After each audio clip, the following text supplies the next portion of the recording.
Welcome to episode 40 of Coffee and Co-Read, your source for all things literary with Catherine. And Kristen, where we believe there's nothing better than a hot coffee and an awesome book. Join us for our virtual book club where we take one book a month and dive into all the drama, adventure, and romance we can find. Hi, Catherine. Hey, Kristen. So this is our first sequel that we've done on our little podcast. Can I say that I am the most excited human on the face of the planet? I don't know why. I don't know why either. It's wild. It is wild. Yes. We've got a lot of excitement in the house, and it's also December 2nd, which is our birthday month.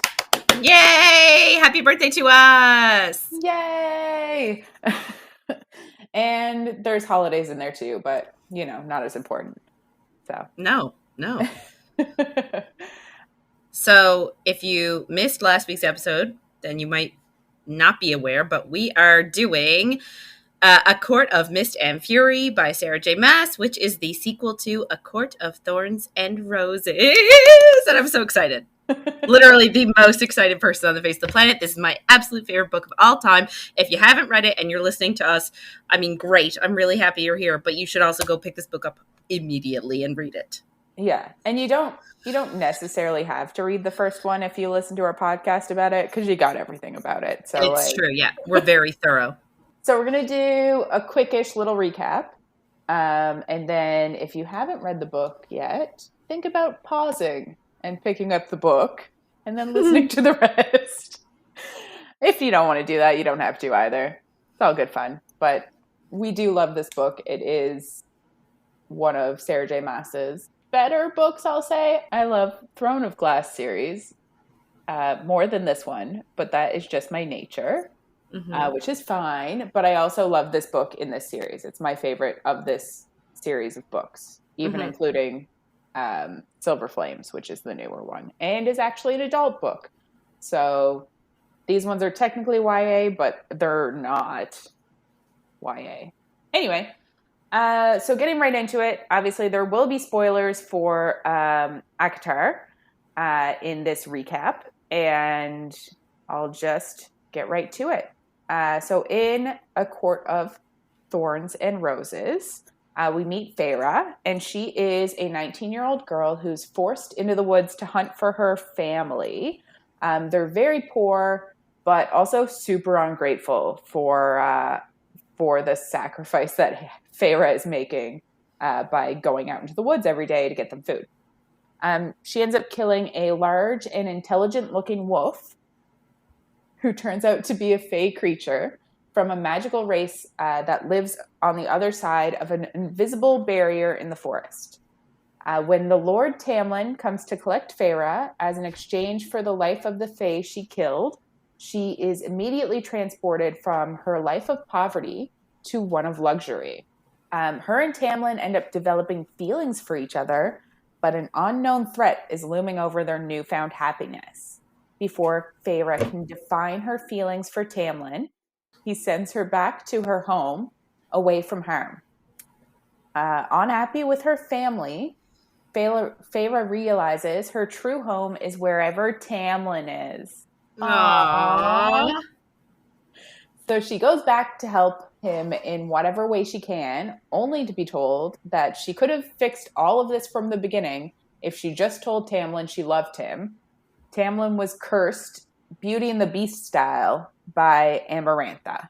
Right. So, in order for Feyre to free Tamlin and the rest of the Fae from Amarantha's grasp, from her curse, and for Amarantha's amusement, because she crazy like that, Feyre must endure 3 trials. Her first trial is to kill the Midgard worm, who was like a huge carnivorous worm-like creature with razor-sharp teeth. She does that, no problem. Second trial, she has to solve a riddle and choose the right lever to stop a spiked platform from crushing her and Tamlin's second-in-command, Lucian. Each lever is labeled, but this is a problem for Feyre, seeing as she cannot read. Yeah. She is helped along the way by mysterious and sexy Lord Rhysand of the Night Court. He appears to be Amarantha's right hand, but he unexplainably keeps Feyre alive and like helps her out. He even goes so far as to make a bargain with her to save her life. So for 1 week of every month, she has to spend that week with him in his territory after she breaks Amarantha's curse. And to sort of represent the bargain, he gives her a tattoo on her arm. And there's like an eye in the palm, and it's a whole hand going up her arm tattoo. Mm-hmm. The final task, her final trial, is to murder 3 innocent fae by stabbing them in the heart with Ashwood dagger. The last fae ends up being Tamlin himself. What? However, I know it was a twist. However, part of his curse is that his heart is stone. Therefore, stabbing him actually just did nothing. And that was part of the trick. Like, she had to trust that stabbing him would not kill him. Mm-hmm. The fact that she figured it out enrages Amarantha, and she goes after Feyre, who solves a riddle to break the curse immediately. It's love, by the way. That's always the answer. And it releases Tamlin's power, his really great power, just right as Amarantha snaps Feyre's neck and kills her. Tamlin then kills Amarantha. Afterwards, he convinces the other 6 High Lords of Prythian to bestow a drop of their power on Feyre, which brings her back to life. But she is reborn as a High Fae. Her and Tamlin get their happy ending together, returning to the Spring Court to start their immortal eternity together. Ooh. Yes. So that's ACOTAR in a nutshell. I'm well aware we're leaving stuff out, but... We didn't want to do a whole podcast on a recap. No. We could have, but we're trying our best here. And we really wanted to just get to ACOMAF. Yeah. Because who wouldn't? It is literally amazing. Very true. So, just a heads up, we are not a spoiler-free zone, and things might get a little saucy. And this is a saucy-ish book. I'm excited for the sauce. Yeah. It's a lot. It's probably our most saucy book, which is surprising because we did a romance book and this is technically YA. Yes. But you know, I like it. I'm here for it. Yeah, me too. So usually the beginning of our new month podcast, we talk a little bit about the author and other works that they have. We've talked about Sarah J. Maas, SJM, a whole bunch, so we're not going to repeat it for the 4th time. We're just going to get right into this week. Mm-hmm. We are reading today chapters 1 to 13, so we're going to take it away. I will say that the opening line really gives me the chills in this book, and it just gives us such an awesome glimpse into the psyche of our main character. Mm-hmm. Like I love it. So the opening line is, "Maybe I'd always been broken and dark inside." Mm. Yeah, that's a serious line, and so somebody is thinking to themselves that maybe if they'd been born good, they would have died rather than kill what they killed. Yeah. Which is a whole philosophical thing of like, nope, you're not born good or bad, or are you born good or bad? It's like nature versus nurture. 100%. And like, I also feel like it's one of those, like, again, the philosophical questions of, if you do something bad, does that inherently make you bad? Mm-hmm.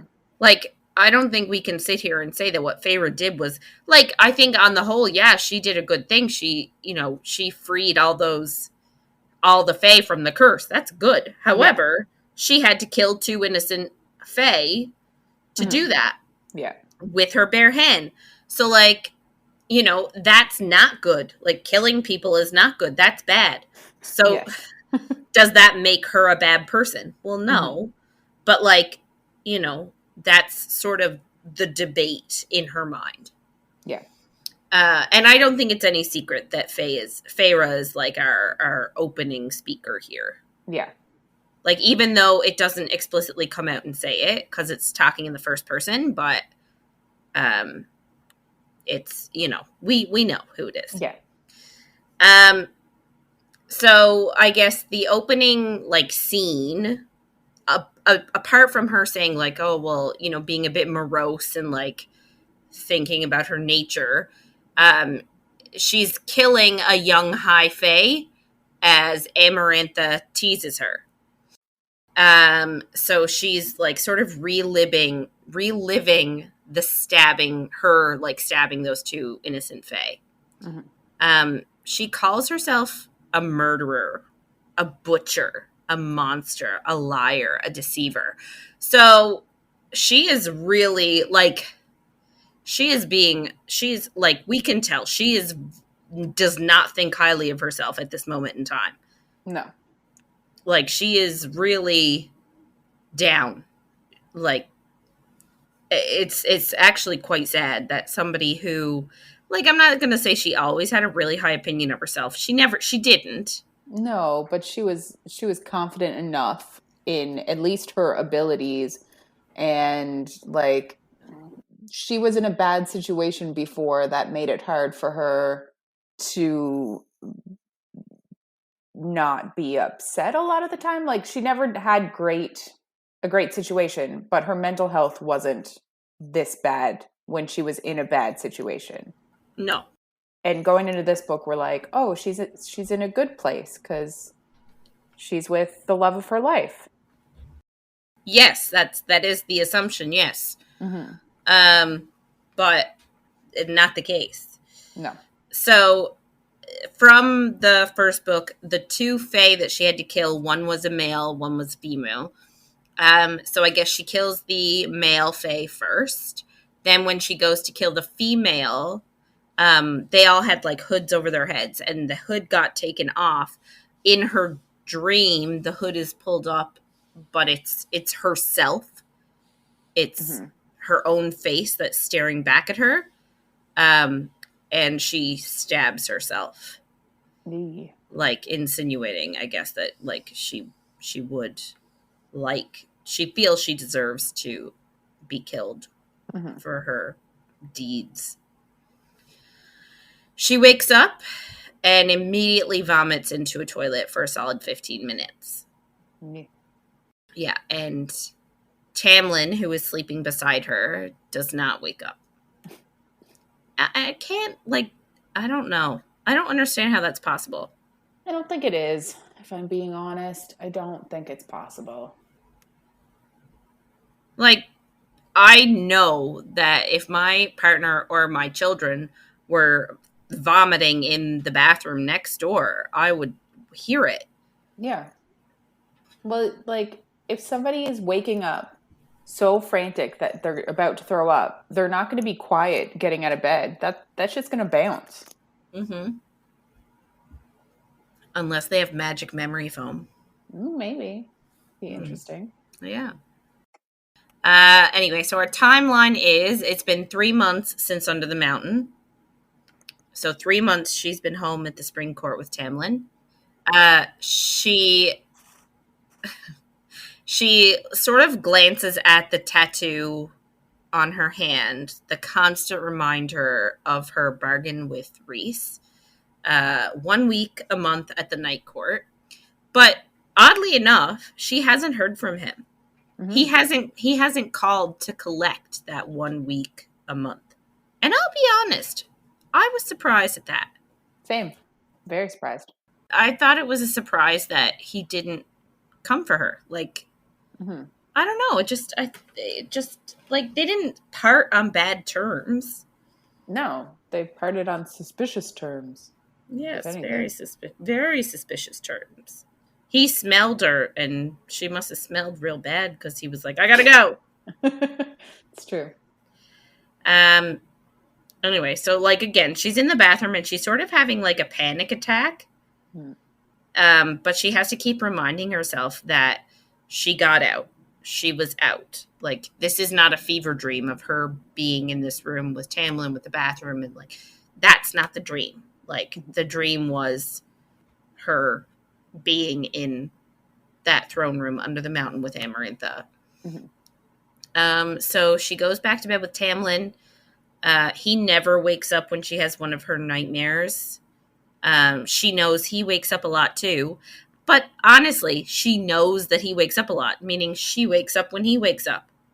But no, I was saying like, so she knows that he wakes up a whole bunch during the night. So the fact that she knows that he's waking up a lot means he's waking her up. Maybe not intentionally, but she knows he's waking up, but yet he doesn't know she's waking up. Yeah. But when he wakes up, does she do anything? Mm.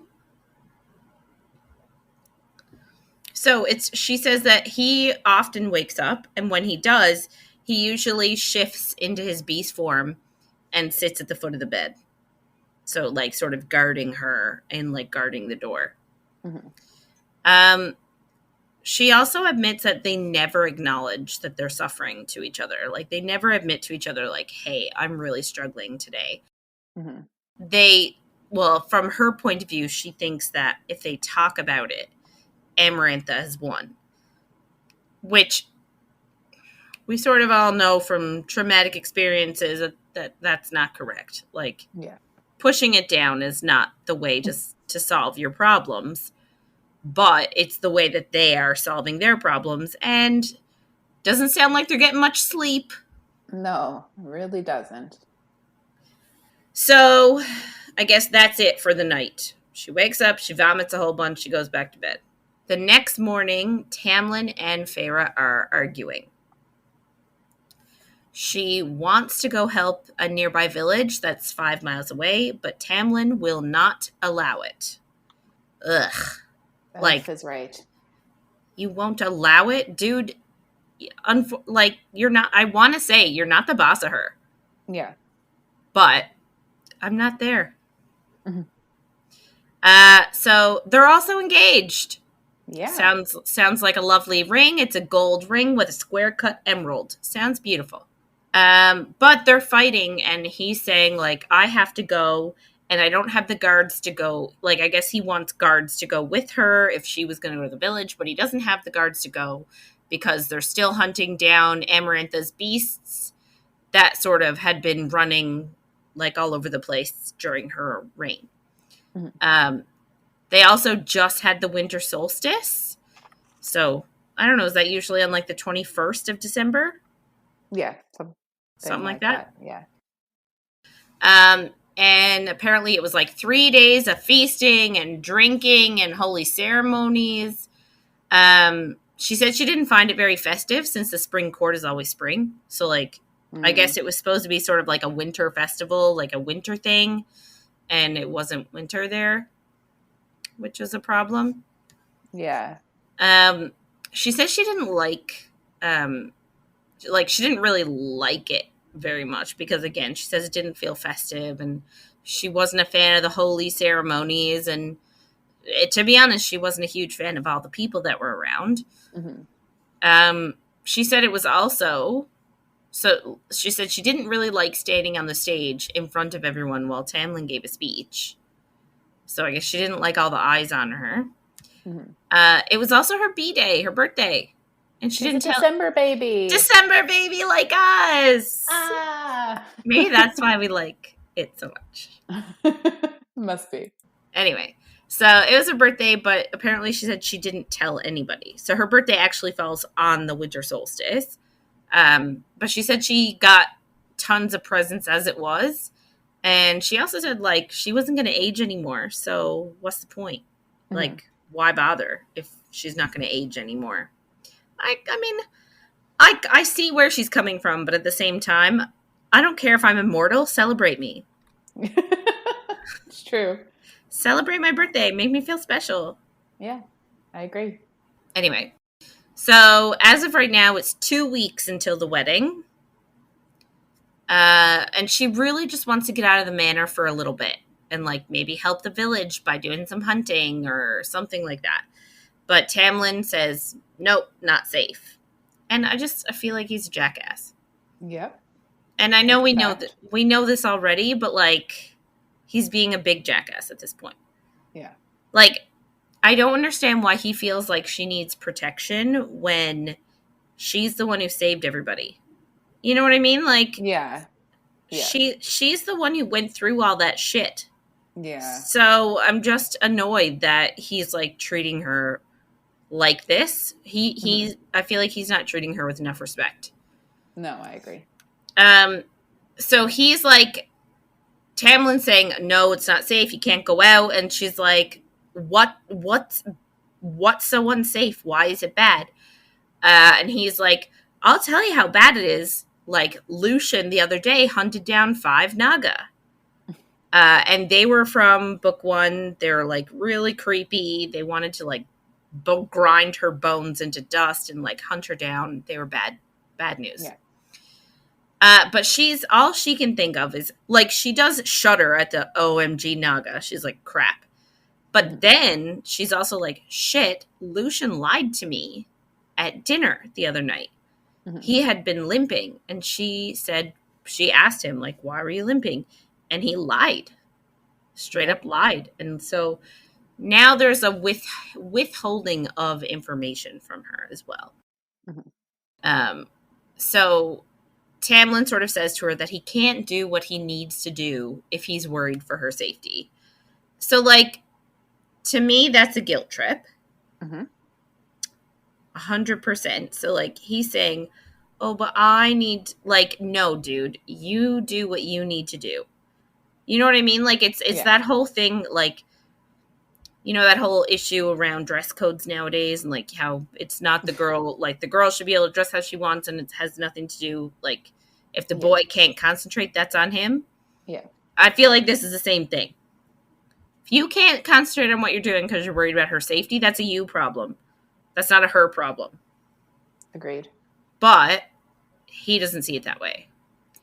So he sort of like just gets on his horse and like is riding away as he's like, oh, please stay. Okay, thanks. I love you. Bye. Like he's riding away, which is sort of dismissive to me.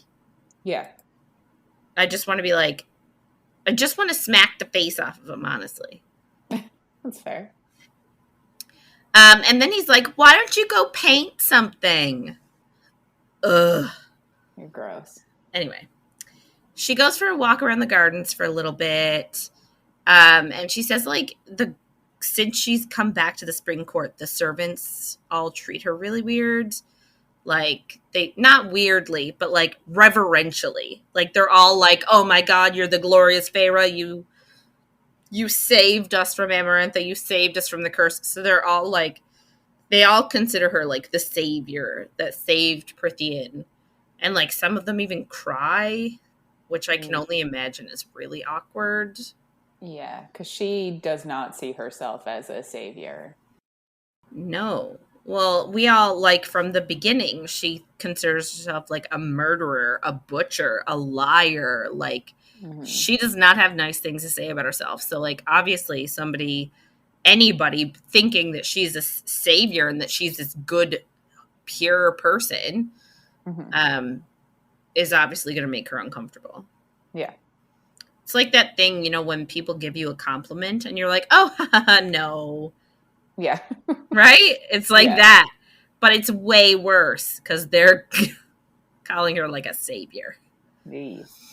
So she's going around in these like bright Philly dresses every day.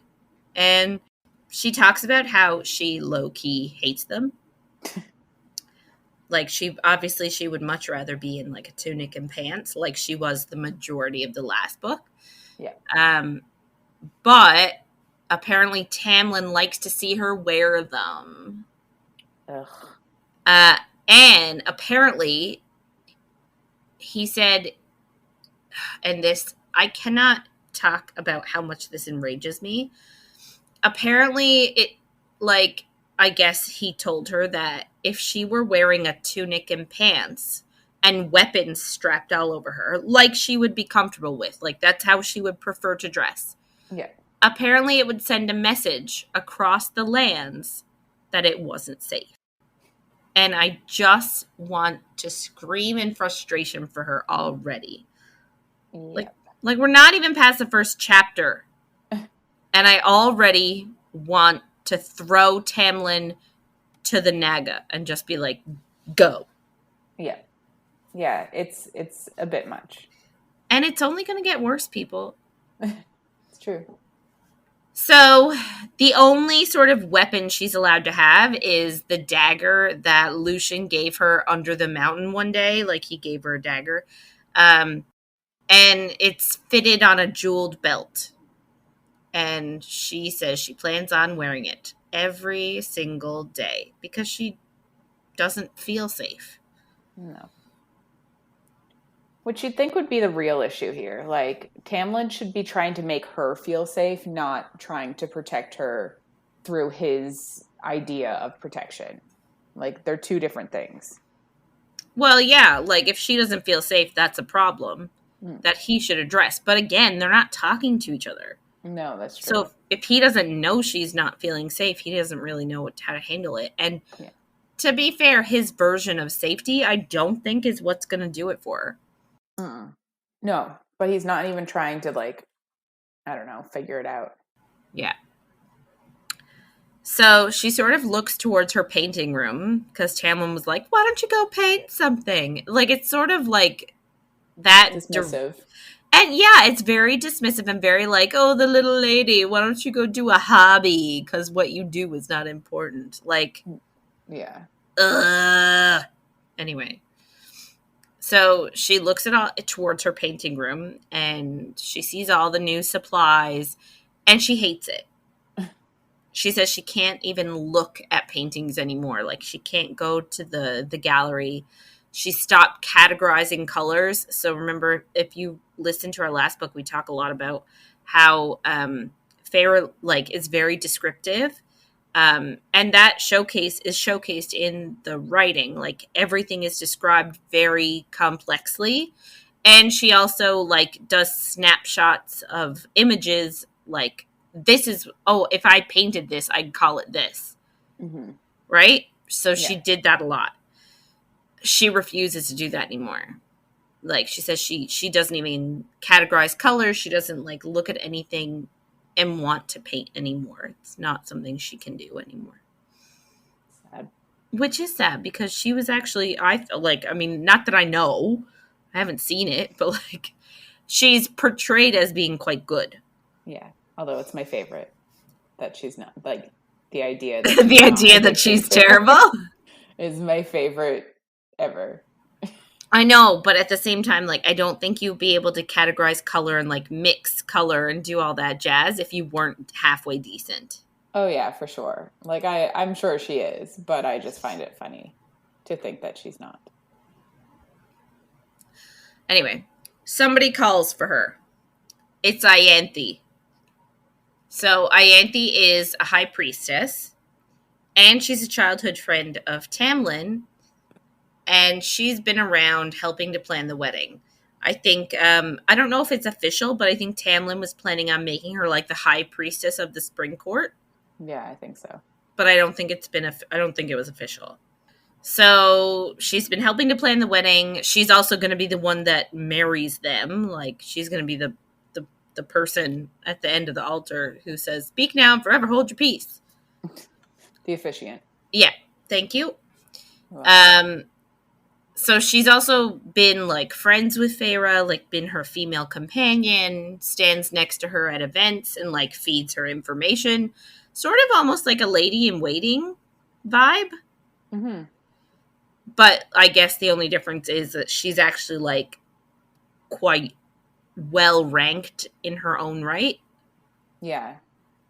Anyway, so she goes to hang out with Ianthe. And she's like, the next time Tamlin goes, I'm going to convince him to go. Convince him to let me go. Like, I'll do it. And I just sort of want to be like, you shouldn't have to convince him of anything. Yeah. You can yell at the book, but you can't make it listen. No, but also I feel like literally everything that he does bothers me. Mm-hmm. So I feel like if I stop and talk about every little thing that Tamlin does, we're going to be here all day. Yeah, it's only going to be a book about what Tamlin does wrong. Yeah, which is everything.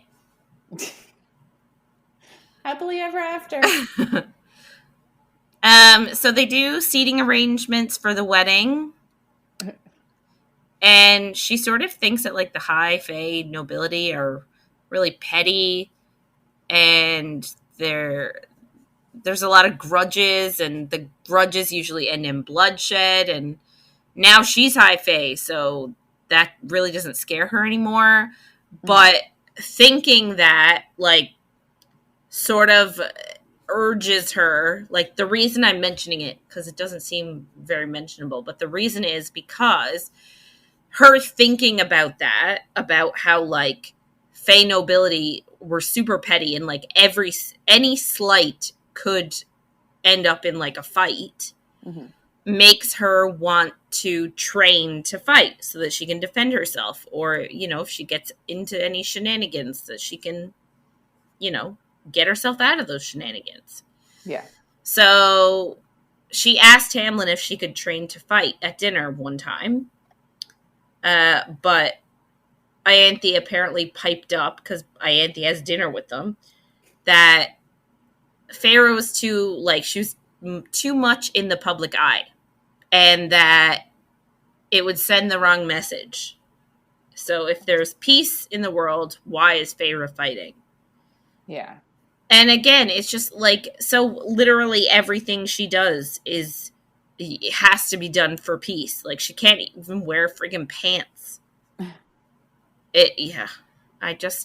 She's being stifled as a female. Yeah. It's like she's being micromanaged, but that's not even the words I mean. Like, micromanaged is a word that works here, but it's also like controlled is another word you could use there. Yeah. And not even like she's being controlled, she's being micromanaged, but she's also being manipulated hardcore by almost everyone around her. Right? Yeah. They're manipulating her feelings and like completely disregarding her. So apparently, Feyre thinks that Ianthe as a priestess is wild. So like, I don't mean that in a bad way. So like, she's the youngest priestess to exist in 3 centuries. There's 12 of them, like total, spread across Prythian. So there can only be 12 high priestesses at one time. They're really highly valued and respected.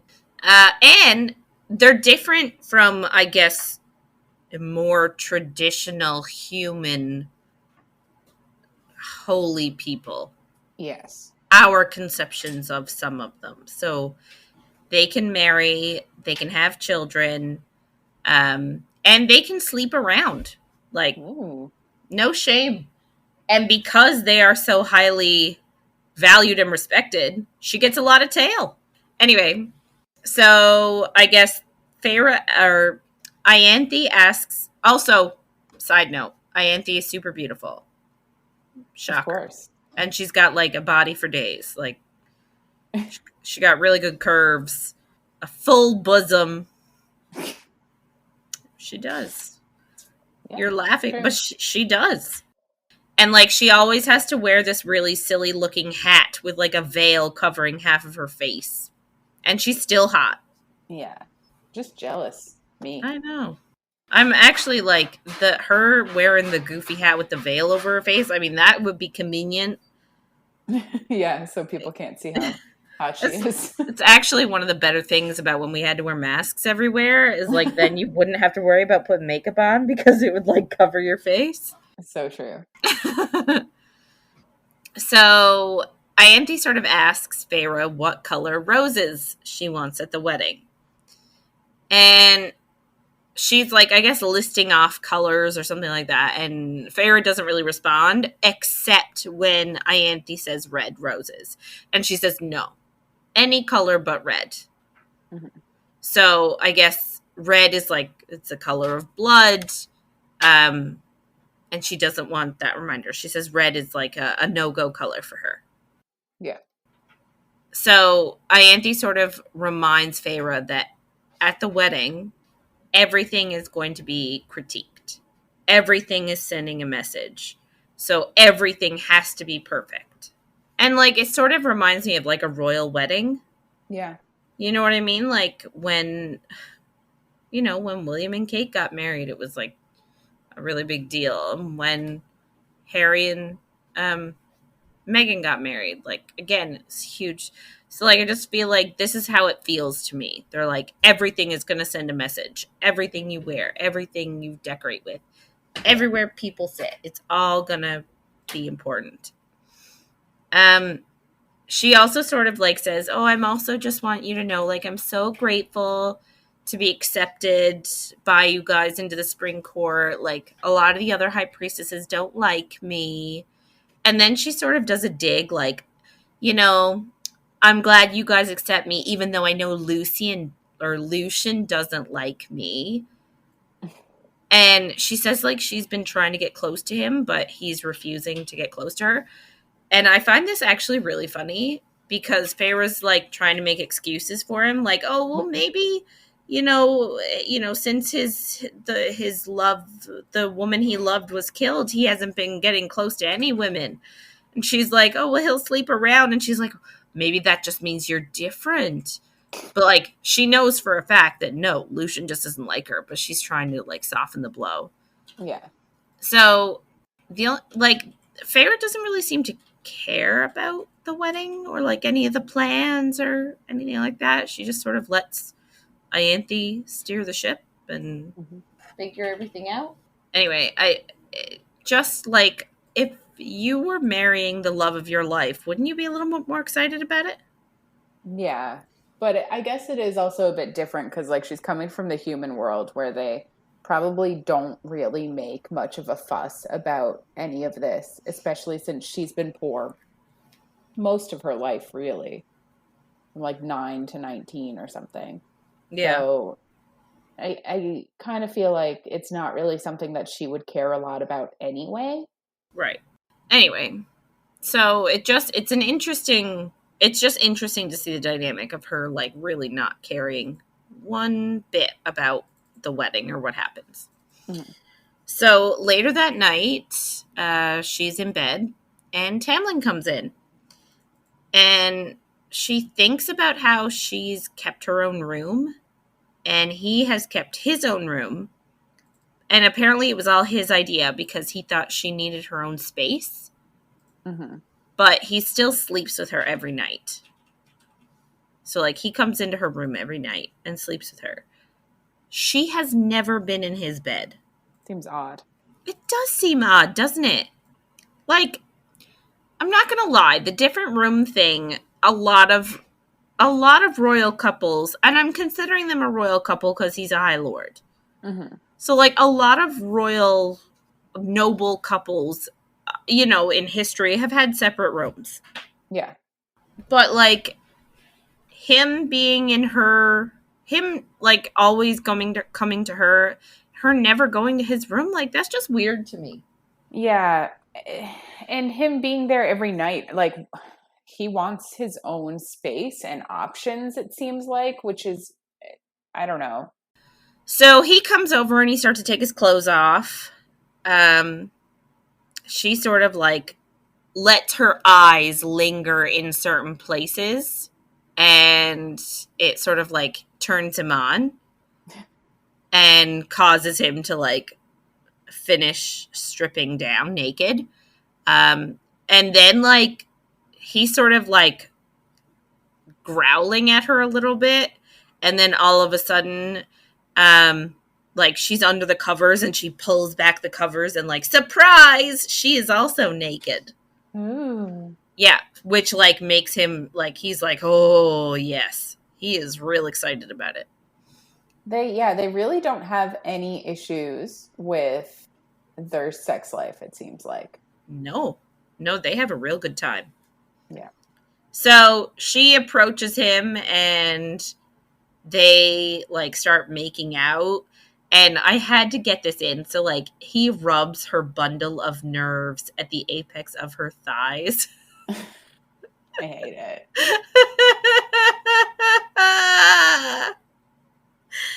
It's just funny, though, because, like, how else would you even say it? I don't know, but I don't know. I find most books, I don't love how they describe things. I assume you find this cringy. Yeah. Yeah.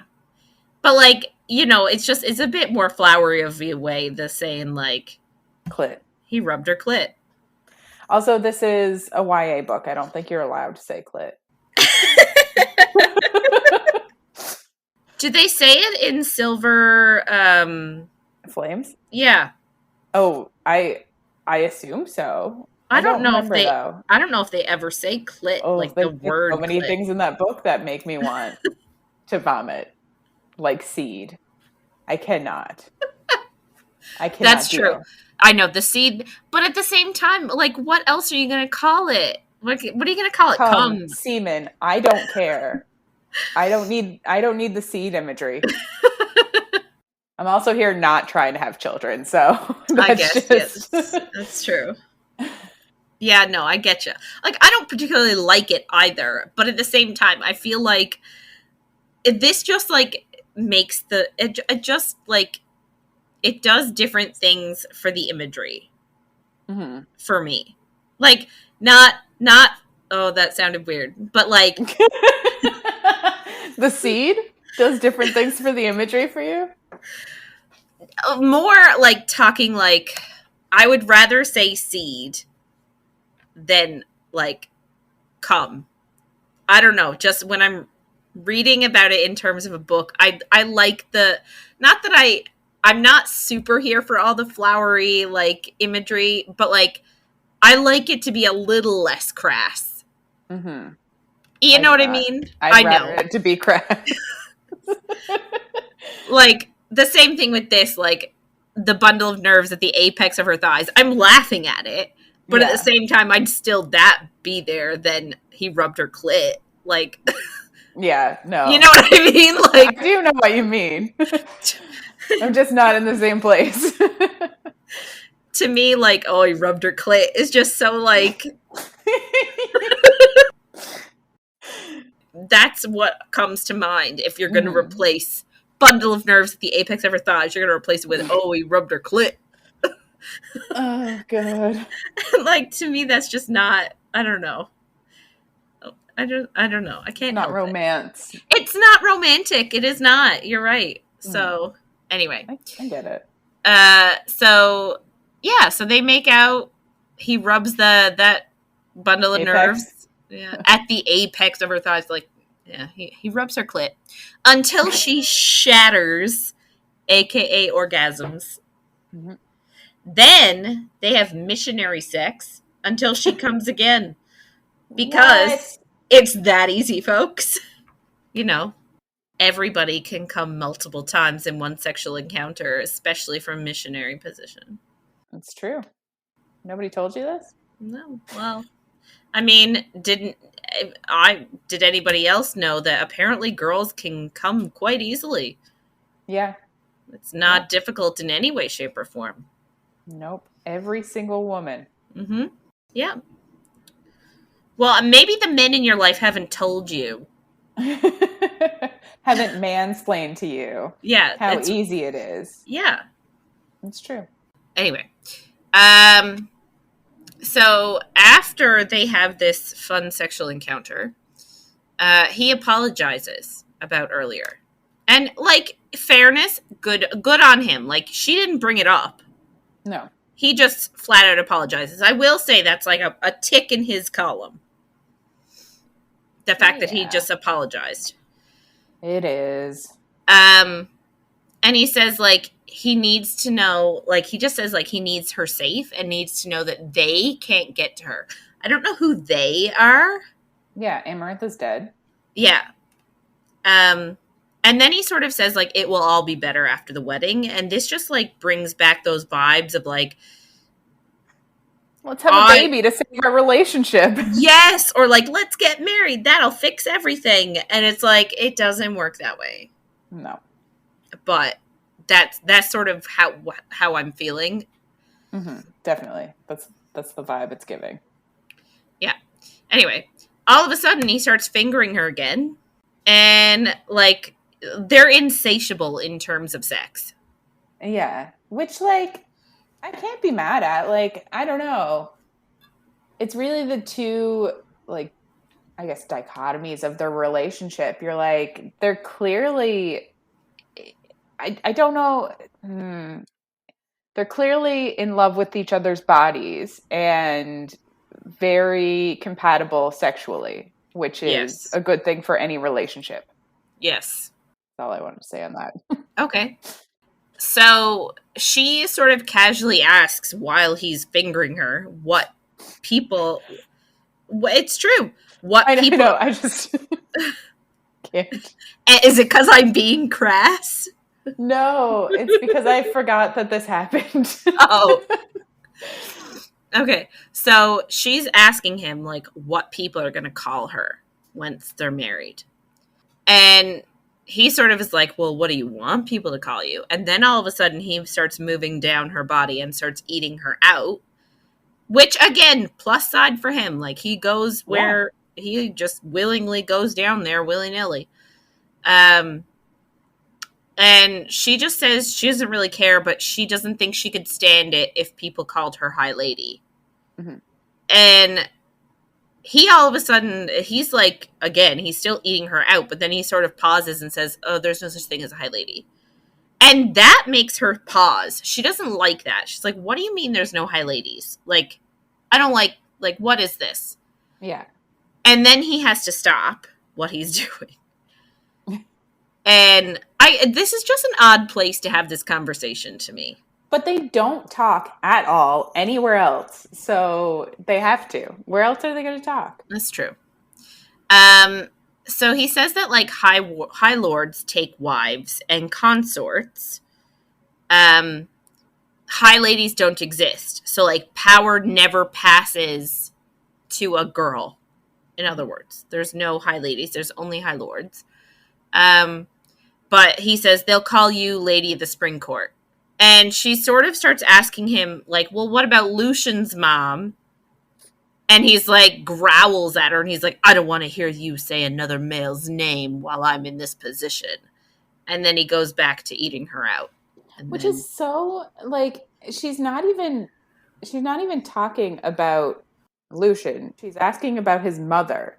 Mm-hmm. But his reaction is to cling on to the fact that she said a man's name.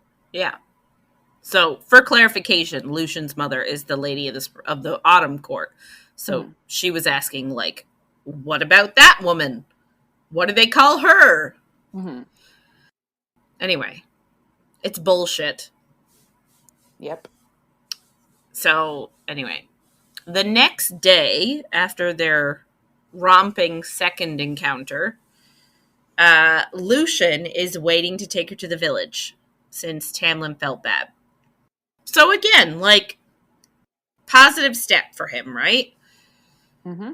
She starts thinking about, so, like, I guess they're going to get the horses and how the stables are a place that she goes to sometimes.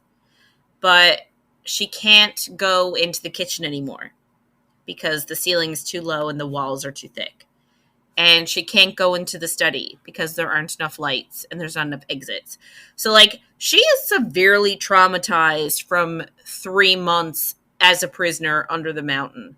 And, like, I find it weird that nobody notices. Yes. Like, how is it nobody notices that she can't go into certain rooms? I don't know. It doesn't make any sense. It does not. And it's bothersome. Very. Not all is well, though, because she is mad at Lucian because he didn't tell her about the Naga. Mm-hmm. And they get on their horses and they're riding to the village. And he says Tamlin gave him an order not to. And Feyre's sort of like, that didn't stop you before from disobeying Tamlin's rules. So, like, when he told her how to trap a Suriel, like, obviously Tamlin wouldn't have wanted him to say that or tell her that, but he did it anyway. And he's just saying, like, he was desperate then to break the curse. So he was he did more, tried to get away with more.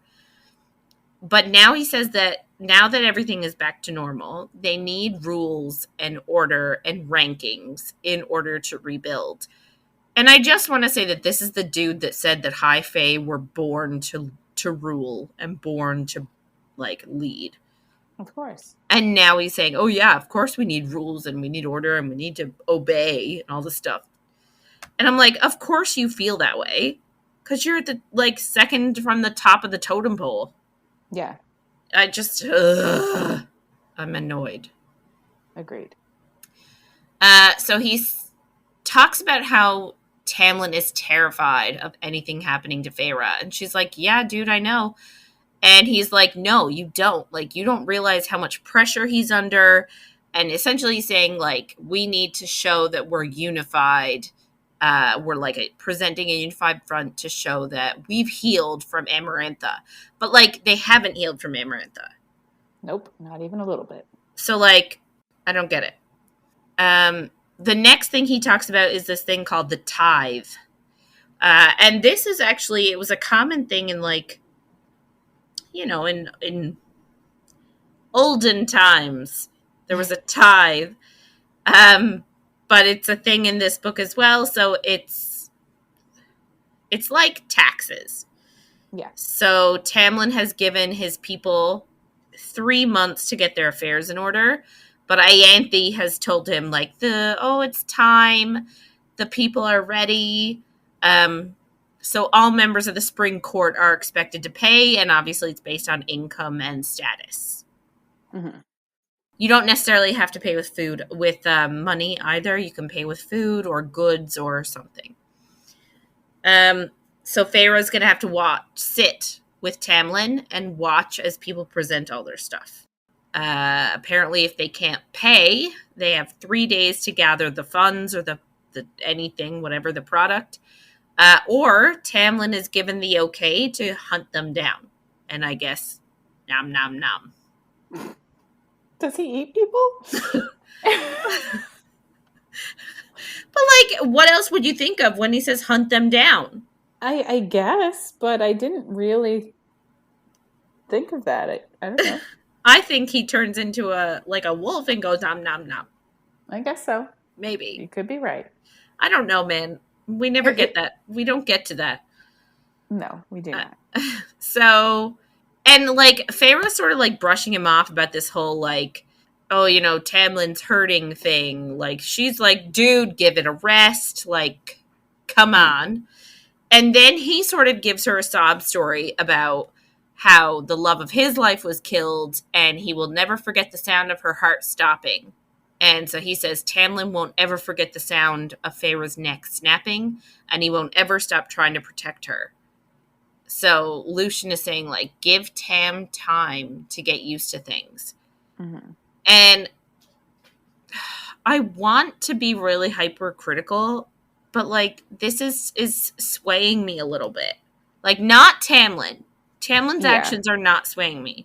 But Lucian, like, he's got a good point. He does, yeah. Like, essentially, he's just saying Tamlin is traumatized, and he has to give him time to heal. Or Feyre has to give him time to heal. Which is valid. Like, I am not saying that Tamlin is not allowed to be traumatized or have, like, issues. Mm-hmm. But his issues are directly impacting her issues. Yeah.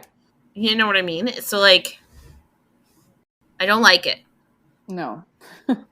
No, me neither. But, like, his argument is valid. So they reach the village, and everything is under construction. They go around and ask to help.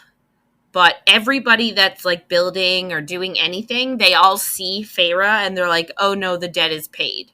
So they all feel like Feyre has saved them, so she has done enough. So she doesn't need to help them anymore. Which is, like, it's a nice sentiment, but if she is asking to help, like, accept the help. Mm-hmm. You'll get your house built faster. What's the problem? Yeah, I'm sure that it's because people were like, when she comes, don't let her help. Who?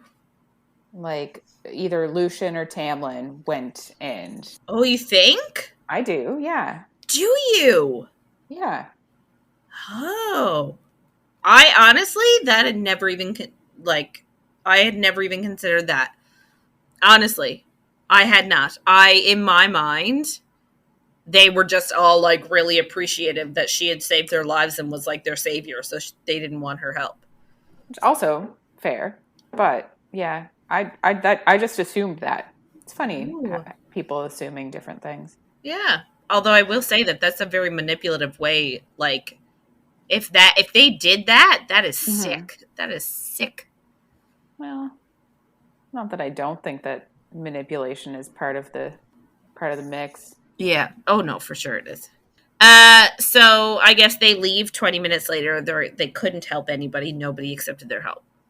Lucian, so like Feyre sort of like, I don't understand. Why won't anybody let me help them or like anything like that? And Lucian sort of tells her, he was like, did you see like, she was like, I didn't see any of those people under the mountain. So like, I don't understand what happened to them. Hmm.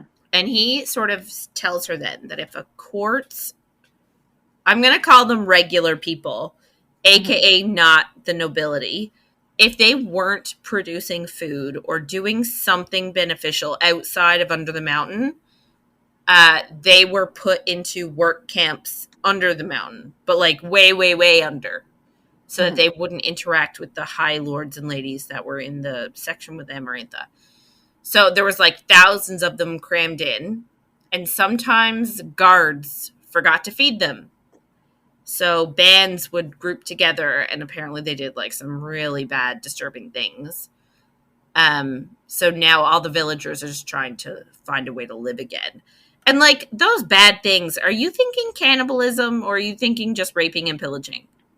I'm thinking cannibalism. Hmm. But it's hard too, because like you said with Tamlin, if he's hunting someone down and he's in his beast form, not that it's not cannibalism. Also, there's so many different species of Fae, and some of them do eat other Fae. Yes. So I don't know if it's cannibalism, but it's obviously bad. Yeah. It's a bad time. It is a bad time. Anyway, so I guess this day passes, and maybe a few more days pass, and now all of a sudden it's a few days before the wedding, and there's a ton of shit on the go. Hmm. There's a ton of events happening. Feyre hates all the attention, and she hates being passed around. She hates smiling for everyone.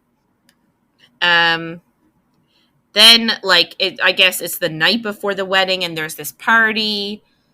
Um, she says like she doesn't remember anyone's name, like she doesn't remember what they're saying to her, and like this also bothers me. Wouldn't you notice if you were talking to a vacant shell? It's hard to say because if you're at a party and you're not around somebody often, you could just be like, "Oh, they don't want to be here." You wouldn't necessarily think, "Oh, they're severely depressed." So like I can see people that aren't around her often not noticing, but like clearly the people around her have noticed. There's no way they couldn't have. Yeah. Anyway, so she's at this event. She's just listening to people talk to her. And she lets Tamlin and Ianthe speak for her most of the time. Like, she just lets them do all the talking. Mm-hmm. Um, she thinks to herself that she doesn't want Ianthe to leave for her temple after the wedding. I guess she doesn't want to be lonely. So Ianthe's plans are to go live in her temple. She only stayed until the wedding, and so she's going to go back. And Feyre doesn't want her to go.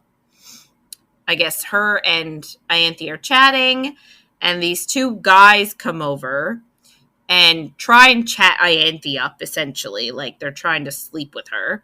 Mm-hmm. And all of a sudden they say something to Feyre, because I guess Ianthe's like, may I present Feyre? Yeah. And they're like, oh, hey, like, we saw you kill that Midgard worm. That was awesome. Like, and they sort of treated it like it was like a sport almost, like a sporting event. Yeah. Which is And what Amarantha's intention was, but it's not it's not how Feyre's. Feyre obviously felt. No, it's not her reality. Like, for her, it was a traumatic event. She almost died. Yep. And actually, literally did almost die, except for saving her, because that was the event that caused her injury, that caused her Hmm. to become infected and almost die of a fever and infection. Yep. It's true. Anyway, so she hates it so much that she's like, I'm going to go to bed. Like, she doesn't even respond to them being like, oh, we saw you do that Midgard worm thing. It was rad.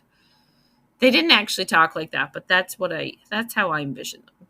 Yeah, for sure.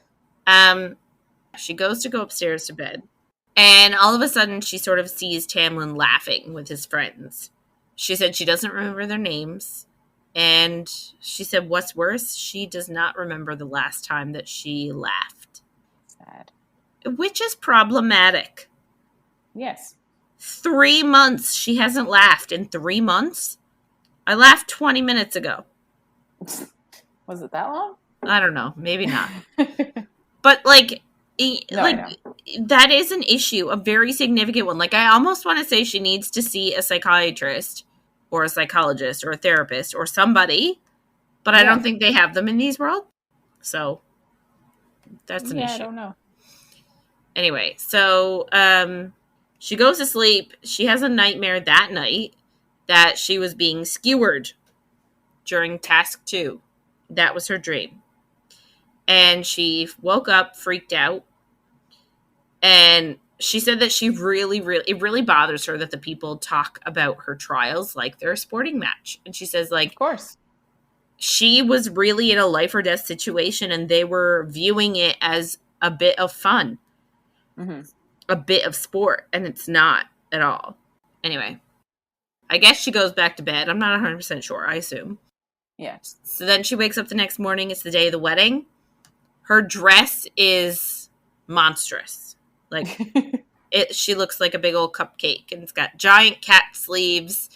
Like, I picture that Enchanted movie Yeah, exactly that. with Giselle Exactly. in her ridiculous cartoon gown, but in real life, that's what I think Hmm. of her in. Same. She's really nervous, like really nervous. Like, apparently her mouth is dry and everything. Alice is there, like, helping her get ready. She said she knows that she's nervous, and she says it like Feyre looks like she's on her way to her funeral, not a wedding, even though she's dressed in that ridiculous dress. Hmm. But like saying, like, just relax, you'll get through this. Which is not the best pep talk that you want to hear on your wedding day. Like, I don't know. I feel like when you get married, you shouldn't be like being told it's okay, you're going to get through this. Yeah. So I guess she starts to walk, like, down towards the area. She sees 300 guests for the wedding. That's a lot of people, considering she That's a doesn't lot of know, people. like, 10% of those people. Hmm. All she can think of is the last time that many people were watching her was under the mountain. And yeah, she starts to freak out. She sees Tamlin at the, like, I guess at the end of the aisle or whatever. And she says he looks so nice. So she starts to walk down the aisle towards him, but somebody, and I think we can all guess who, aka Ianthe, Hmm. scattered red rose petals on the aisle before her when she distinctly said no red. Yeah. So, like, Ianthe's a bitch, Yes. which we knew already, but, or did we know that already? Maybe you didn't know that already.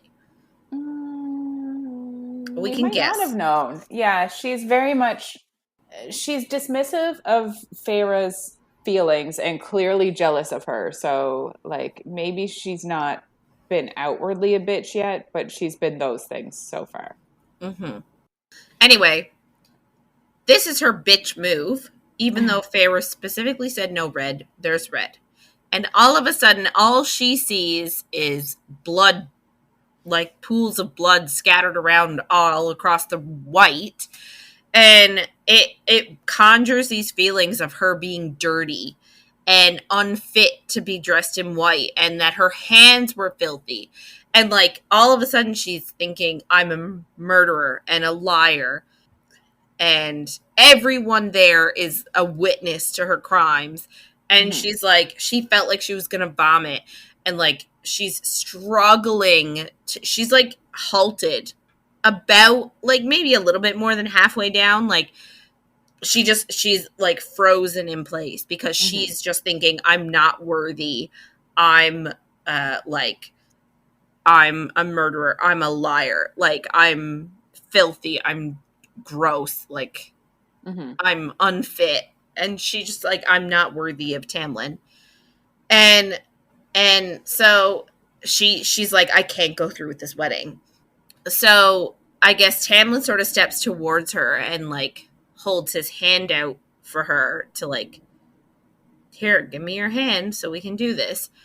And in her mind, she is begging someone to help her and to save her and to get her out of this. And Tamlin sort of takes another step towards her, and she thinks to herself, no, I can't. And she sort of like takes not a full step back, but like almost like leans back. Yeah. And like, this has to be so fucking awkward. Can you imagine being one of the 300 guests at this wedding? Like, what is happening? Yeah, but so she was about to say the no out loud when all of a sudden thunder cracks behind her and guests start like screaming. And surprise, surprise, it's Rhysand. What? He's shown up coincidentally right when she was trying to get somebody to get her out of this. Yeah. So he essentially says he's here to take Feyre for the bargain, but he'll return her in a week. And Tamlin can't really do anything to stop him.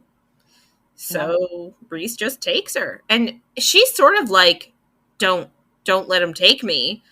But they're like, see ya. Yeah. Like, obviously sad.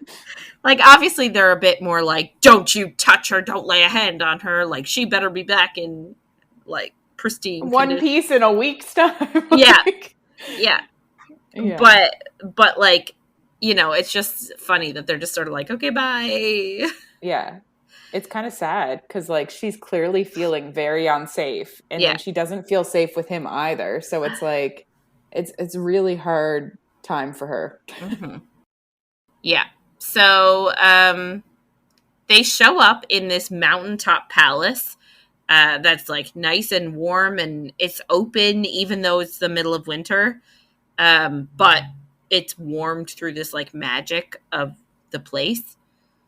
Feyre is like furious, which I don't get. I don't understand why she's so mad. I really honestly don't. I think it's because she thinks of him as a villain, and she knows that she's supposed to be mad because she's supposed to have wanted to marry Tamlin. And it's not even that she didn't want to marry Tamlin, it's that she felt like she was unfit to marry him. So like she feels like Tamlin is the good guy and Rhysand's the bad guy, and like yes, she didn't want to go ahead with the wedding, but this is almost worst case scenario is what I feel like she was thinking. Right. My guess. So she's furious, but Rhys is like, you can say thank you anytime because I saved you.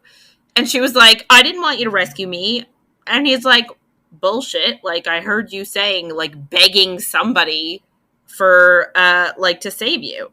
She's like, no. Like, she is in complete denial. Yeah. He asks her if Tamlin knows that she wakes up every night puking and can't go in certain rooms or see certain colors. Mm. And she's sort of like, I don't want you to know that. And it blows my mind that he actually knows this. And maybe he's got an unfair advantage because he has the mind thing. But, like, the fact that he knows all of that when the people living with her do not is something. Yeah. Well, this whole red thing. How did nobody notice? And, like, I kind of wonder if Ianthe did, and then she was like... But I don't even think she'd do that, because Ianthe wanted them to get married. Maybe. I don't know what Ianthe wants. It's hard to say. It's just hard to say. But I assume she wanted them to get married. So I don't understand why she did the red, because, like, it's so obvious that Feyre hates it, and she told her that she hates it. It's wild. Yeah. That's all I got. Yeah.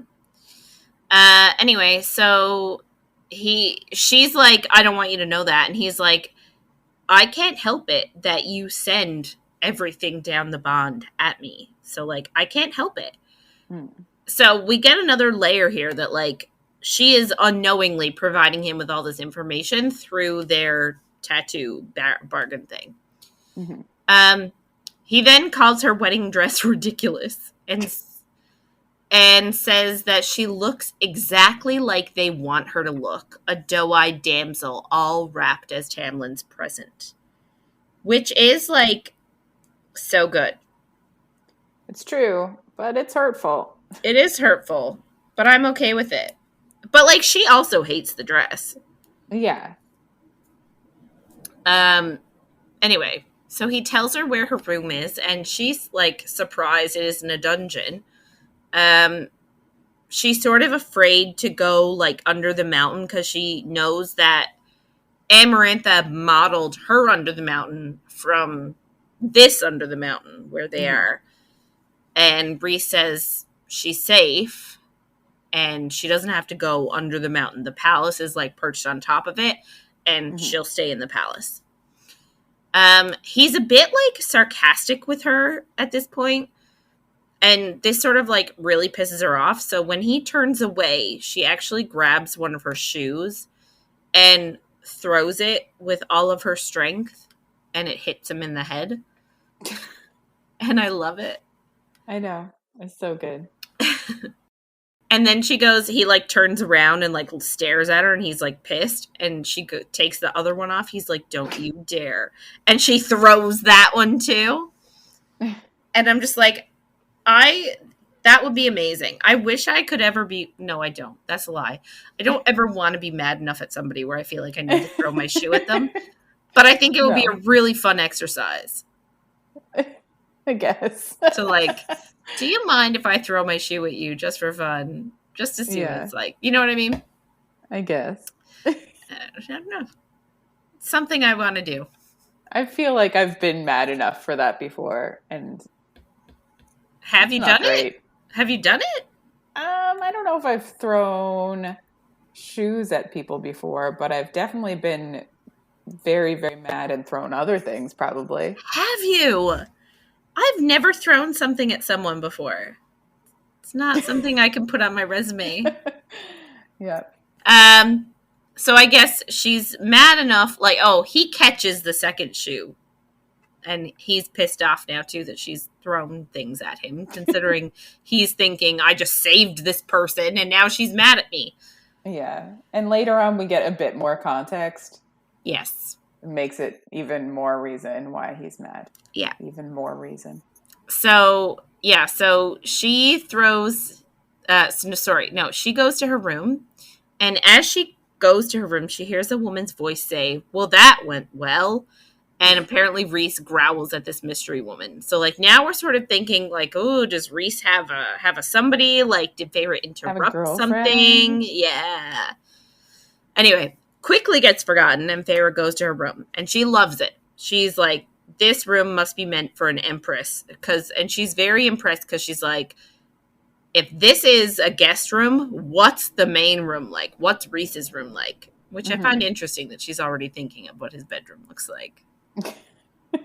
Just putting that tidbit out there. So she takes her dress off, and she realizes that she cannot marry Tamlin yet. And she says she doesn't feel worthy of him, and she wants the mate bond to snap into place if it ever does. So like this, like it's been they've known each other for over 6 months. Yeah. Because she was under the mountain for 3 months. They've been out for 3 months. I don't know how long she was in Prythian in the Spring Court before. Unsure, yeah. But, like, if there was a mate bond, I think it would have snapped by now. Mm. But. Yeah, you would think so, spending so much time together. Mating bonds are weird, I guess. I guess so. I don't really understand them, because there's this one that happens later on at the end of this book. Yes. That doesn't snap in on one side. Yeah. Also happens earlier on in this book too. But, Yeah. Anyway. So she says she sort of feels bad that Tamlin saw her hesitate, and she now cannot explain why she hesitated. So that's sort of making her feel bad.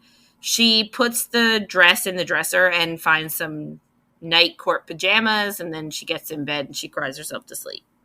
Aww. Yeah.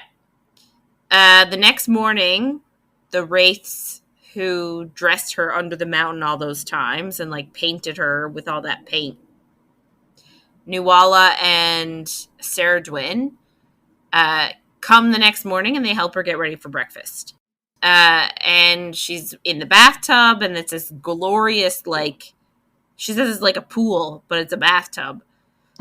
And she feels this like tug on her mind. So it's Rhys's power, and he's summoning her. And like he keeps sort of doing it, tugging on her mind so that she knows the right way to go.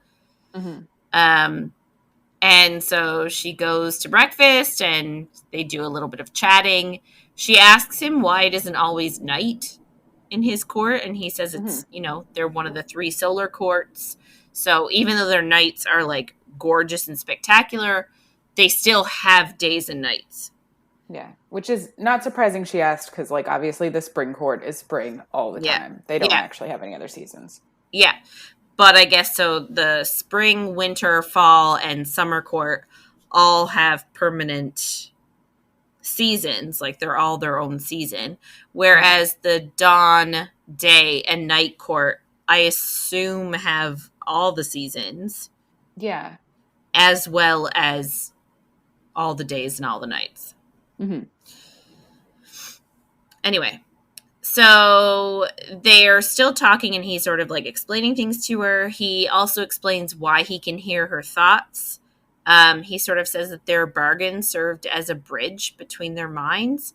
And due to his powers, the types of powers he has, he can enter her mind. So it sort of admits that like when you were human, your mind was always open. But now that you're a fae, sometimes you have a shield up to prevent me from getting inside. But when you're upset, you unknowingly shout things down the bond to his mind, like down that bridge. And he says, like, if you want, I can train you so that you can stay protected from people with power like mine. They're called Demete. But she's like, no way. I don't want to learn from you. And he's sort of like, I mean, it's a useful skill to have. She's like, yes, it is, but I don't want you to teach me. And she sort of asks, like, what she's going to do that week. Like, what do you want from me this week? And he tells her he wants her to learn how to read. And she... Like, it's a super easy thing to do. Yeah. But at the same time, like, this is the thing. Like, from the last book, we know that she is super self-conscious about this. I'm calling it a lack, even though I don't think it's a lack in her. But she considers it a lack in herself. Yeah. Like, she considers this a weakness and a fault. It's not her fault. But anyway, so she hates that they're talking about it. She's super embarrassed about it. But he's like, hey, it's a necessary skill as a High Lord's wife, and you're going to be doing your own correspondence, so you're going to learn how to read. And I don't care if you don't want me to teach you. We're going to shield as well. You're going to learn how to shield your mind. Mm-hmm.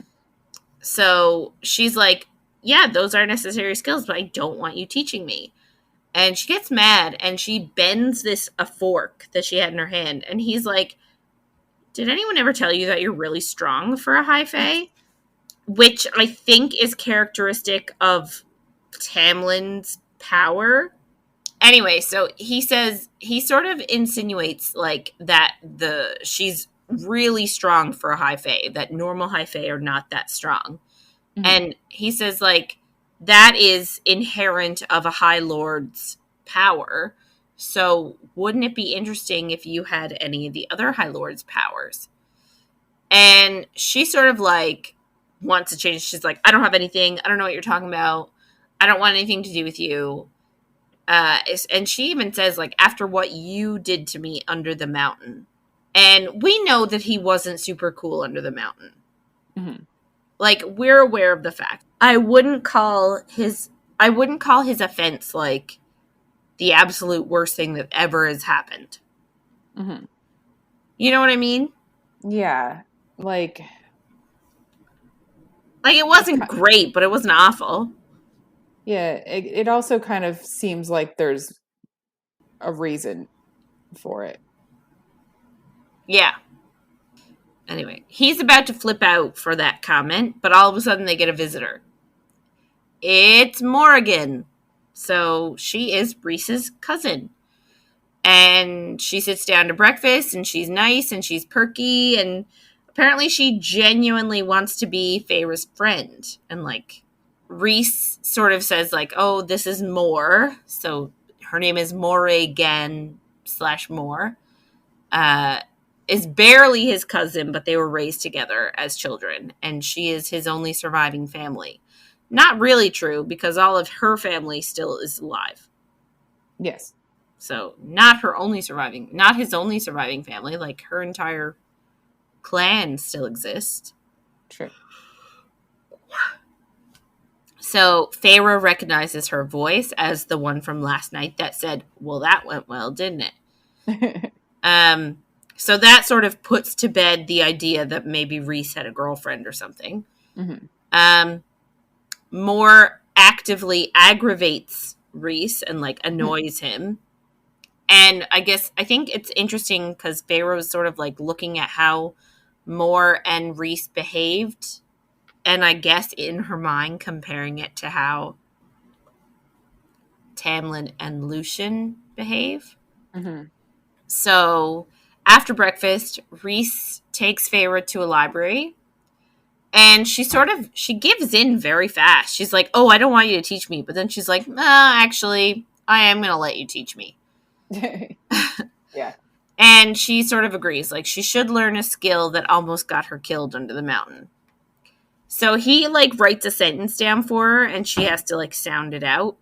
And this is something that I don't understand. If she can sound out, like, she says she knows her alphabet. Mm-hmm. Which, fine, know your alphabet. If she can sound out words in order to be able to read, you look absolutely delicious today, Feyre, which is what the note said, then she should have been able to read the riddle on the thing by sounding it out. Yeah, she could read parts of it, but it's the same as when she was at Tamlin's Manor before and she was reading children's books and she was, like, writing down the words she didn't know in the books to look up later. Yeah. Like, she just doesn't know some words. But also, when you're in a, like, life and death situation, it's not easy to concentrate on a skill you know you're shit at. 100%. Yes, that's fine. Anyway, so the sentence is, you look absolutely delicious today, Feyre, which enrages her once she's figured out how to read it. And she was going to flip her lid at him, but he used his powers to grip her mind instead, and he speaks into it. And he says, just push me out. And she says that she talks us through how she does it. She's, like, trying to push on him, and that doesn't work. And, like, she's trying to figure out different ways. She says it it feels like he's got claws, like metaphorical claws, like gripping her brain. So she has to remove the claws one by one. Mm-hmm. And then she does this gigantic wave of herself, a wave of self to push him all the way out. Then she builds up a wall of adamant to keep him out. And he tells her, he's like, oh, wow, you did really well. Like, you can read and you shielded. That was really good. And she thinks he's just being condescending. Mm-hmm. And he's angry because he's trying to explain to her he isn't the enemy. But she's like, well, everyone else is telling me that you are. And he's sort of like saying, he's telling her, he's like, you are letting everybody coddle you. And he's like, you're acting like you're Tamlin's reward. And Mm-hmm. he sort of like says, like, what are you going to do once you start like churning out babies? Like, they're never going to let you leave the house if what they're doing now is any indication. Yeah. Anyway, so he's mad. So he orders her to write the alphabet until it's perfect and to practice raising and lowering her shields after each alphabet. So I guess he leaves her like that for an hour maybe. And can you imagine writing the alphabet? You would have to write it so many times in 1 hour. Oh my God. Yeah. Would you just like start changing the order? Like, it'd be Yeah. painful. It would be But painful. I guess we make children do it. Yeah. They sit down and they go A, until their A is in between those two lines. I don't know if they do that anymore. No, that's cursive writing, but you're correct. Anyway, so I guess he comes back and he's like, oh, wow, you did really well with your alphabet and with your mental shield practice. So he takes her to a map room with all of Prithian there. And he asks what she sees. And she tells him that she sees a world divided in two. So Prithian for the high fae, and then the below part for the humans. Mm-hmm. And he sort of tells her, he's like, if that wall comes down, a lot of humans are going to get hurt, including your family, Feyre. And then he tells her that war is coming. Ooh, yes. So Feyre basically starts begging Rhys not to invade the mortal lands. And he's like, what the fuck are you talking about? He kind of responds and is like, I'm not going to. And he's really surprised that she thinks he's a monster. Feyre is a bit too busy panicking about her family instead of actually listening to him. And her shields fall. And Rhys commands her to put it back up. And she actually does. He kind of asked her if she thought that, like, after Under the Mountain, that would be the end of it. And she does think that, because that's what Tamlin basically told her and has been telling her. He's never told her any different, other than, like, his vague, somebody could get you. Yeah. But yeah, she realizes now that he's been having meetings that she obviously doesn't know about, and like his fear around her, like he knows that there's the possibility of a war coming from Highburn. He just hasn't talked to her about it. Rhys kind of explains that Highburn has always wanted to take over the land to the south ever since the original wars 500 years ago, and Amarantha was just kind of a test. Which, like, I thought in the last book they said that she kind of went out and went on her own steam. But I guess he let it happen as a test or something. Not entirely sure. But Prithian is the only thing between Highburn and the Mortal Lands. So he obviously has to go through their courts first before he could get to the wall. Right. But apparently Rhys says Highburn is going to try to take the whole wall down. She asks if he fought in the war. So she asks if Rhys fought in the war because she knows that that Tamlin was too young to fight in the war. And Rhys explains that his father was sending an army, and he was able to convince his father to let him go. But he ended up like right in the middle of the battling, and he was on the human alliance side. So he was with the Fae that were working with humans against slavery, basically. Rhys tells her that Hybern is more likely to attack them through like stealth and trickery than he is to like bring actual armies to their doors and expect a real battle. Yeah. Like with all the new untested High Lords and like all the death from under the mountain, and there's apparently a lot of the priestesses are new. There's a lot of untested people and like untried people that aren't necessarily ready to be making decisions. So he can use that to his advantage, and he can probably get some alliances somewhere if he knows how to work it right.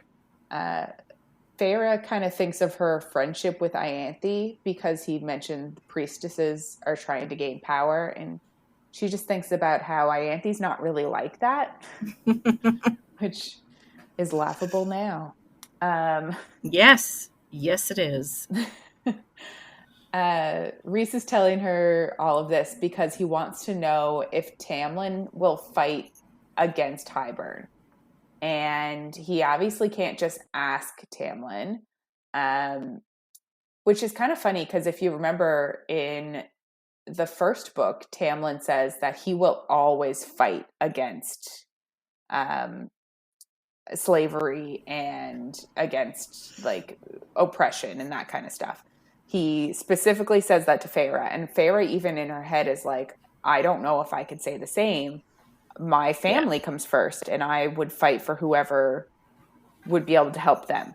Right. So it's interesting that like that is interesting later on. But Feyre knows that he said that. So you'd think that Feyre would be like, well, of course he's going to be against Hybern. But I guess, but at the same time, like, she knows how he feels about Rhys. So, like, you know, partnering up might be the one thing that he can't do. Yeah, I guess. That is true. It's just like maybe he didn't really think through what he said. Maybe. In the first book, which is fair. He's also at that time was trying to like impress a human girl. So obviously he's going to say that he would always fight for the humans. Yes. He also says, Rhys, also says that he wants her to help him because she has skills that would be super helpful. And he's like, I hear you caught a Suriel. And it's like the same as ACOTAR again. She's very Elwood. She's like, what? Like it's hard. True story, though. Because it was super easy for her. Yeah. But Rhys apparently has tried twice and failed. And I kind of find that funny. Like, I don't know how she had such an easy time of it, but I absolutely love it. Because they're busybody gossips. It's true. Yeah. I love it. I love the Suriel so much. Me too. Suriel is one of my favorite characters for completely silly reasons. 100%. And all the fan art makes me happy. Yeah. Rhys kind of admits that he needs her skills to track down something that he needs for the war, but he doesn't want to tell her what it is, obviously, until she agrees to help, because she could just go back to Tamlin and be like, this is what's happening. This is what he's planning. And she's kind of like, why? Because, like, Tamlin won't let her train. He won't let her do anything. So why is Rhys so adamant that he needs her help? And he says that she's the only one he trusts, which is that exactly. He also mentions her powers. He's like, you have specific powers that could be useful in this situation. And they kind of have a bit of back and forth about powers and that kind of stuff. But then he also says that her showing strength, I think you said it earlier, it's very similar to like when high lords start showing their powers in the childhood to see who's going to be the next high lord out of a family. Yeah. So she's kind of got that feel to her too. And he's like, you're like, I'm going to say presenting because I don't know what kind of word to use here, but she's presenting kind of like a high lady. Yeah. And if we just rewind our minds back 55 seconds ago, Tamlin was like, there's no such thing as high ladies. And here's Rhys being like, you're like a high lady. And I just love it. Yes. We stan a feminist. We do stan a feminist. Like, he doesn't say, oh, high ladies don't exist. He doesn't say anything. He's like, oh, feels like you're becoming a high lady. Yeah. Like, thank you, Rhys. We wanted that. Yeah. He's kind of obviously trying to convince her to help him. And he tells her that it's kind of right now between her being a prize for Tamlin and sitting pretty all the time, or her being instrumental in the war. And he tells her she's one of the only Fae, I guess, who cares about the human lands. So if she actually wants to be able to help humans, she kind of has to become a weapon. And he tells her, do it. Yeah. Come on, Feyre. Exactly. Like, it's so true, because obviously none of the other Fae care about the human lands, and like, they're so cut off from them. Like, why would they? Yeah. But she has so much that she loves there, so she needs to do everything she can to protect them, because nobody else will. Rhys tells her to think about it and kind of, I guess, get back to him later. Yes. The rest of the week goes by with very little fanfare. She doesn't see Rhys or Moore, but he does leave her sentences every day. And they're obviously mostly about how awesome he is. And he gives her instructions to work on her alphabet, the sentences, and her shield. She finds the nights easier there. So obviously with Tamlin, she'd wake up in the night and be vomiting and nightmares and stuff. But she says the room that she's in there is so bright and she can see the night sky. So when she wakes up, she doesn't panic that she's underground under the mountain. She knows that she's outside and she doesn't end up vomiting, which probably means she keeps a bit more food down. Helpful. Yes.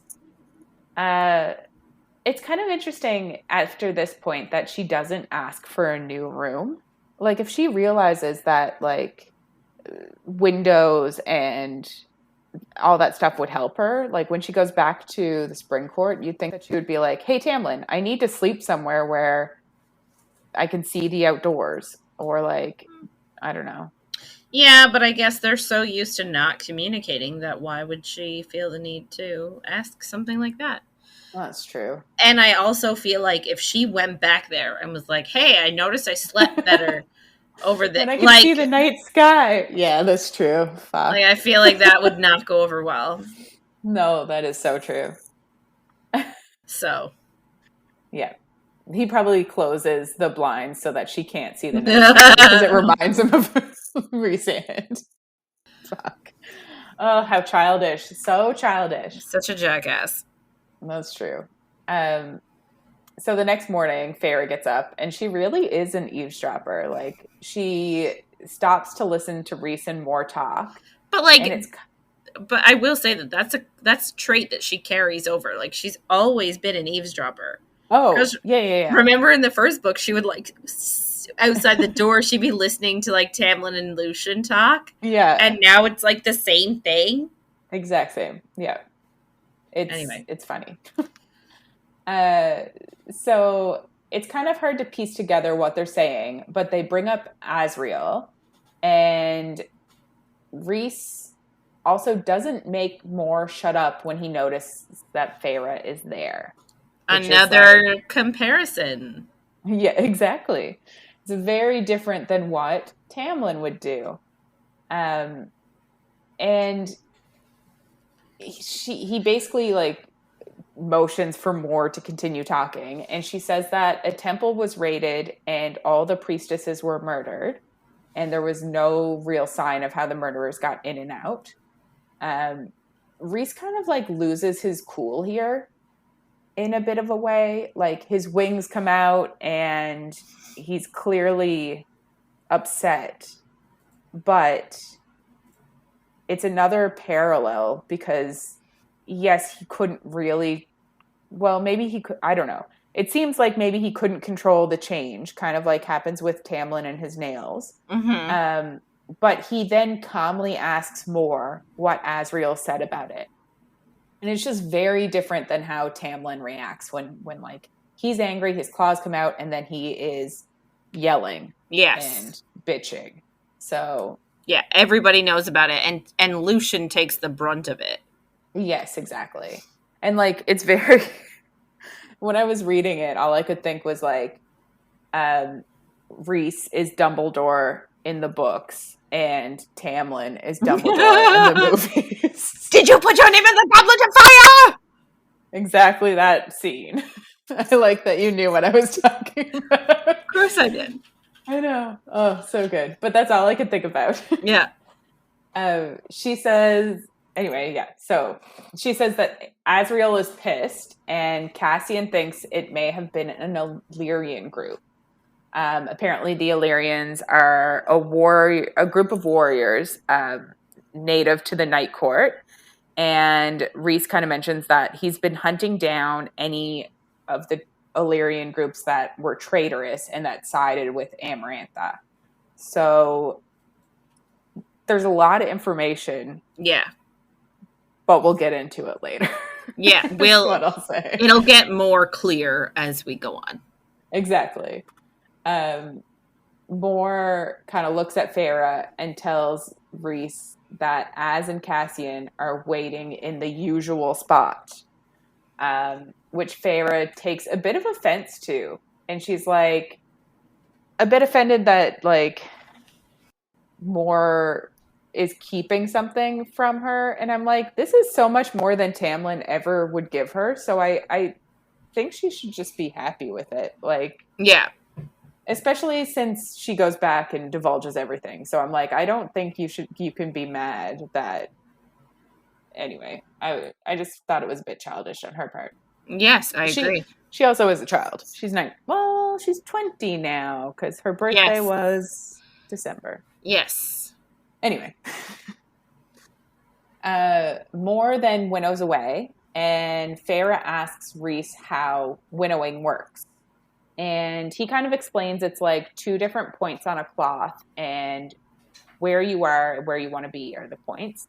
And like you take a step and the cloth folds the world so that you kind of like just come out on the other side. So the steps can be super small or they can be very big, but it's like dependent on your magic how far you can actually bend space and time. Right. It's apparently pretty rare and only powerful Fae can do it. So we don't know if Feyre will ever be able to do it yet.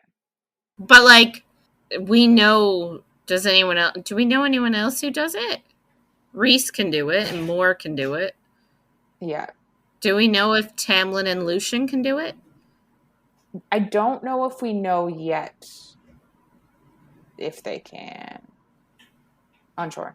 It's just like I don't remember it coming up in the first book. No, but it's just one of those funny things where like, oh, it's really rare. Only really powerful Fae can do it, and then like mating bonds. Yeah, and then like turns out Rhys and Mor can both do it. Yeah, although I guess you wouldn't really be high in a whatchamacallit. You wouldn't be high up in a court if you weren't powerful. So it's not odd that all the powerful people. But still, I get what you're saying. Sure. Anyway, so then Reese just walks out the window after that conversation. And Feyre's kind of like, she almost panics and like screams out. But like, he has wings. So of course he flies away. Like, without even a goodbye either. Just like so dramatic. I know. I love it. I love a good drama queen. The next morning, Feyre comes downstairs and sees Reese in his clothes from last night. So he's like clearly tired. He probably hasn't slept. And she just is like, bring me home. No good mornings, no anything else. She's like, my week is up. Get me out of here. I'm done. Which is pretty rude. It is pretty rude. Like, she had a decent week. She learned she kind of learned how to read. She learned how to do that thing with her mind, like shield. Yeah. And I don't know, like. And she could sleep without vomiting. Like, yeah. I think she had a nice week. Yeah, me too. And she doesn't care. Nope. But they banter a bit, and she notices that he's drinking something that doesn't look like tea, I think she says. I don't know what she says, but I'm like, he's fucking drinking alcohol at the breakfast table. He is day drinking, yes. Day drinking, but I don't think he slept last night, so I get it. And then he asks her if she's ready to face the consequences of running away from her wedding. And which she totally forgot about.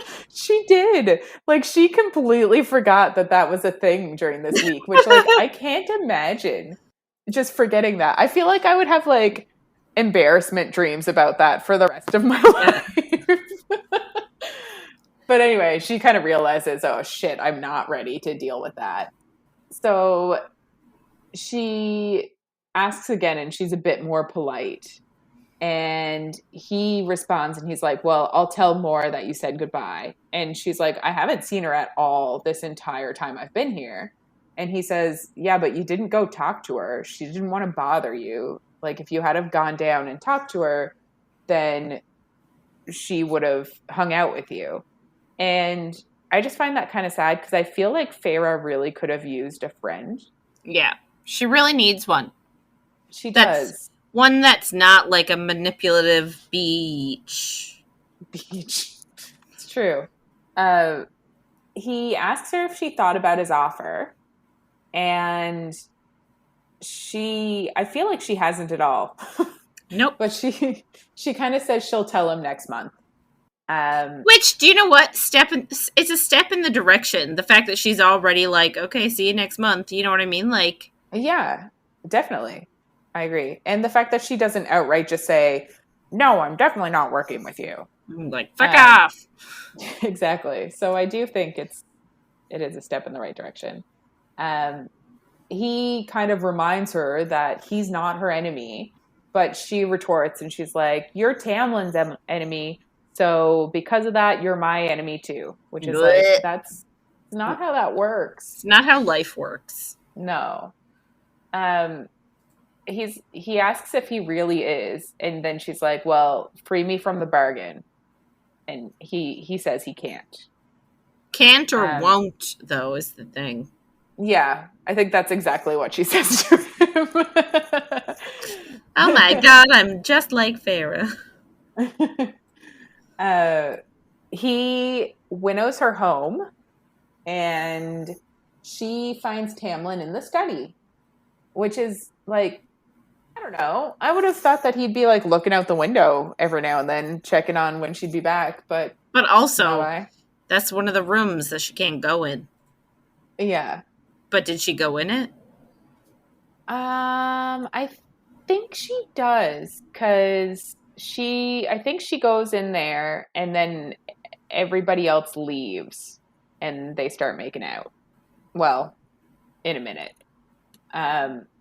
Because first he has to check that she isn't hurt, and she's like, no, I'm completely fine. Like, he didn't do anything. And he like inspects her like he's crazy. He like actually turns her around to like check her back while she's like talking to him, but he doesn't listen to the words coming out of her mouth. And I would lose my mind. I think I'd throw a shoe then. Like if I say I'm fine and you're gonna like, oh, I don't know. This part just really like hit me the wrong way for some reason. I was like, I would be done. I would walk out the front door. Be like, I mean, Reese, like, come pick me up. but like, I think it depends. Like, I also think of like the intention behind it and the person, right? So like, Yeah. if you got into a car accident and I was like right behind you in my car and I got out. Did you hit me? No. In this hypothetical situation, no, I did not. Okay. But like, say I saw you get in a car accident, I rush out to go over to you and I pull you out of the car and I was really scared that you were hurt. And you said, no, I'm okay. I would still like be looking for injuries. Yeah. But the difference would be like if before I got into the car crash, I was gaunt and depressed looking. And then after I got into the car crash, I had a tiny bit of weight on and I was better in, I don't know, a glow almost. I don't know. It's probably not a glow, but you know what I mean. Yeah, I think my issue would be more like, how is it he doesn't notice that she's like sickly and pale and gaunt and not sleeping and throwing up all the time and like completely void of like she is an empty shell of what she used to be. Mm-hmm. He doesn't notice any of that, but like he's checking her for marks. Like, Yeah. Dude, And come on. I do get it because like Rhys-Anne could have fucking cut her arm off and then convinced her brain that her arm was still there because he has those powers. So I do get not necessarily trusting her, but I still feel like I would be very frustrated in this moment if I were her. Do you know what it sort of reminds me of? And it's a downer that it reminds me of. So it sort of reminds me of, so obviously at my school, like, well, at any of the schools I'm at, sometimes we have to have these meetings about students, like ones that have learning disabilities or diagnoses that require accommodations. We have to have these meetings with all the teachers and the parents to discuss like what kind of programming they're going to get, what kind of accommodations they're going to get, and that sort of thing.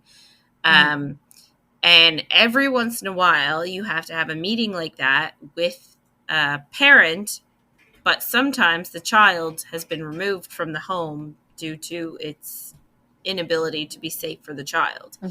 Yeah.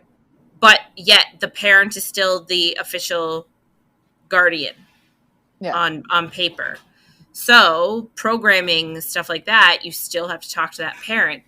And then so many times, the parents come in and they talk as if they're this caring, wonderful parent. Not saying it's not true some of the time, but if you have let your child be removed from your home because it is not safe, because you are not putting them in a safe thing, like a safe environment, don't come acting like you're this caring parent that wants your child's that you have your child's best interest at heart. So this is what I'm getting. Like, it almost feels like he's that jackass that doesn't actually care, but he's trying to and I know he does care, but he's just, I don't know, the way he's behaving, it reminds me of him almost trying to prove he cares. Yeah. I get that. Because that's what it seems like with the parents. Like, they're trying to prove that they're a good parent. Yeah. No, I know what you mean. But again, I also recognize that not everybody's home life is the same. Maybe there are people that, due to no fault of their own, cannot have a safe environment for their kids and give them up for their safety. And good on you if that's what you do. But yeah, obviously every situation is different. Yes. But there are situations that are like that. So yes. similar. Yeah. No, I get what you mean. So I guess she kind of notices while Tamlin is checking her that the study table is new and there's claw marks all over the wall. And she's like, what the fuck? And Tamlin admits very easily to her that he trashed half the house. Yikes. And I'm like, fuck's sake, like that is insane. Over the top. Yes, very over the top. Possible anger issues even. I feel like we've already established that he needs to go to anger management. Yes, very true. He says that she won't go next time. He's like, damn the bargain and any consequences, like, you're not going next month.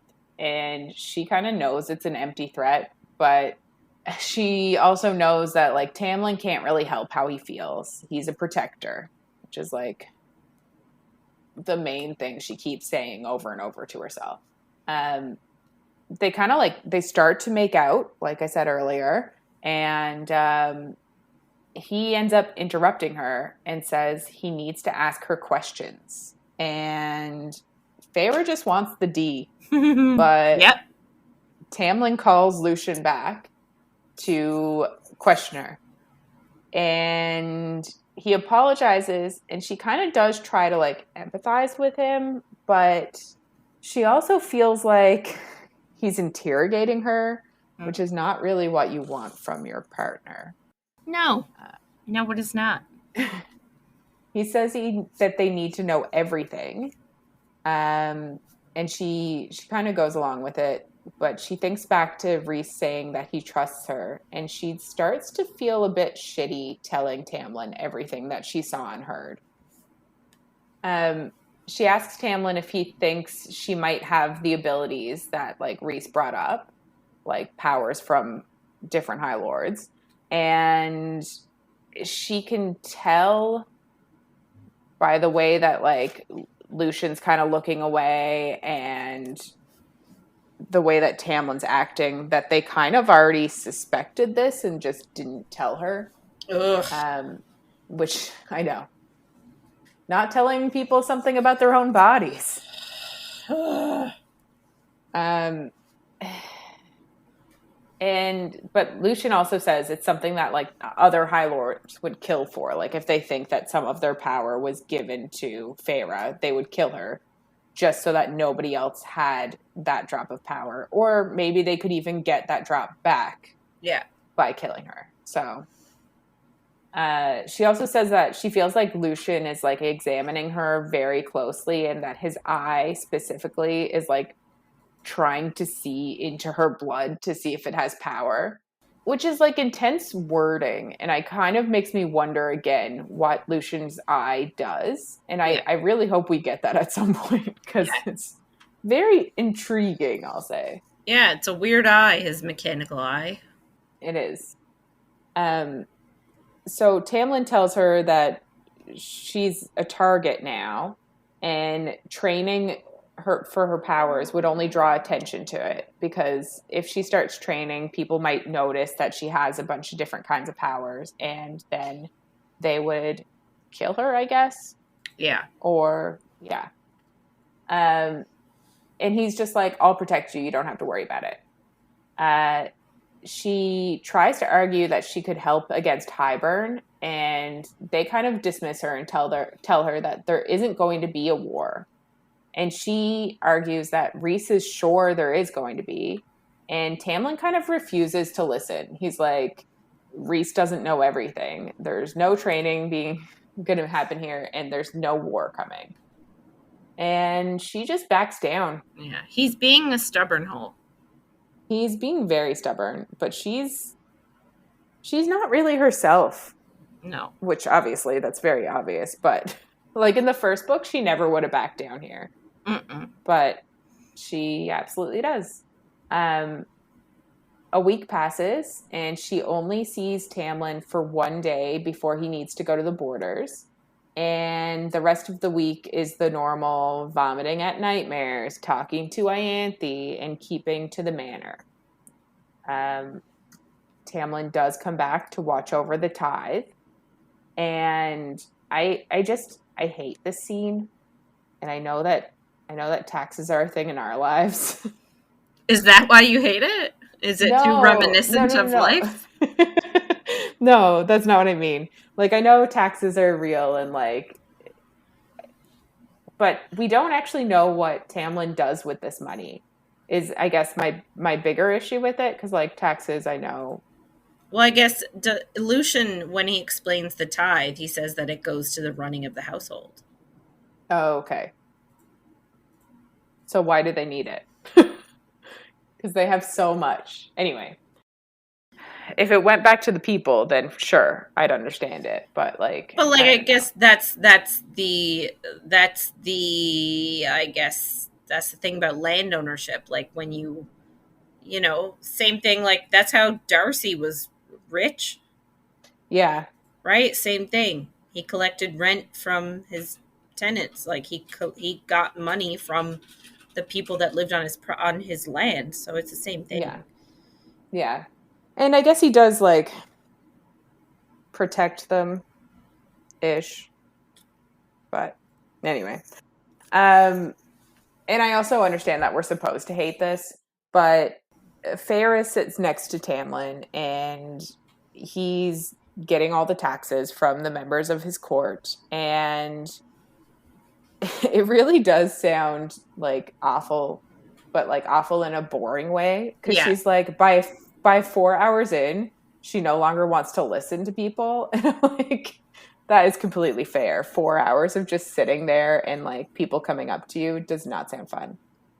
And she says that like a lot of the people coming up live in the Spring Court, and they're like so grateful to her because she's the one that saved them. And she is just exhausted hearing this, because she feels like they shouldn't be grateful, because she feels like she's a piece of shit. Yeah. So it's very unfortunate for her. The tithe is not, it's like you said, it's not money. It's whatever they have that equates to, I guess, a certain percentage of what they own. So people pay with money, and others pay with chickens and clothes and literally anything else that they have that is valuable or something like that, I guess. Yeah. A water wraith comes forward and she can't pay. And she says that there's no fish left in the pond, which I kind of think would be a Tamlin problem. Like, if there's no food left, that feels like something that he should be dealing with. But he's Tamlin. Yes, alas. He just says, too bad, you have 3 days or you have to pay double next month. And I don't know why, but I kind of, first time I read this, or first few times I read this, I thought that it was just yearly. I didn't realize that it was actually monthly that they do this. Yeah, I thought it was quarterly. Yeah, but I don't know. I didn't think it was that often, but I that's guess a lot. It seems exhausting for him too. Like, I would just be like, okay, you pay triple every 3 months or something. Like, this just seems insane. Farrah's like pretty shocked at how heartless Tamlin is. The Wraiths have nothing to eat, so how is she meant to pay Tamlin at all? And Feyre is also thinking of all the stuff that they have in the manor. Like, the first night she was there, she marveled over the food that they just threw away because nobody ate it. Like, they have so much abundance that it seems crazy that they're trying to get something from somebody who has no food themselves. Right. Fair and she's point. Also 100%. But she's also been hungry before. Like, she's been in the same situation. So she does try to reason with Tamlin, but he kind of says, like, it's the principle of the thing. If he lets one person not pay, then nobody will want to pay. And it's the way the court has always been. And it was the same with his father, and it's going to be the same with his children, he says. But it is interesting that he says with his children and not their children. Oh, yeah. That is weird. But, anyway. Feyre obviously feels shitty about this because all she can think about is the reason that they aren't married and trying to have kids yet is because she can't get over her trauma and is so broken that she can't marry him. And she also kind of thinks about the fact that, like, no one has brought up the marriage yet. Like, they haven't talked about it, which is kind of insane. But it's also, like, good for her. They haven't brought it up. Yeah. Oh, 100%. Like, she can't deal with that right now. But also, she left in the middle of a wedding and now they're just not talking about it. It does seem a bit odd. Yeah. Feyre kind of like loses her will to argue after that, and it just seems like that's happening a lot to her lately. Yeah, but she doesn't have energy because she's not sleeping and she's not eating. So yeah. And like I assume she knows that Tamlin, like, her arguments never go anywhere with him. Yeah. He never gives in. It's true too. She says she needs some air, and she leaves and goes after the Wraith. I think 3 sentries follow after her because Tamlin won't let her go anywhere on her own.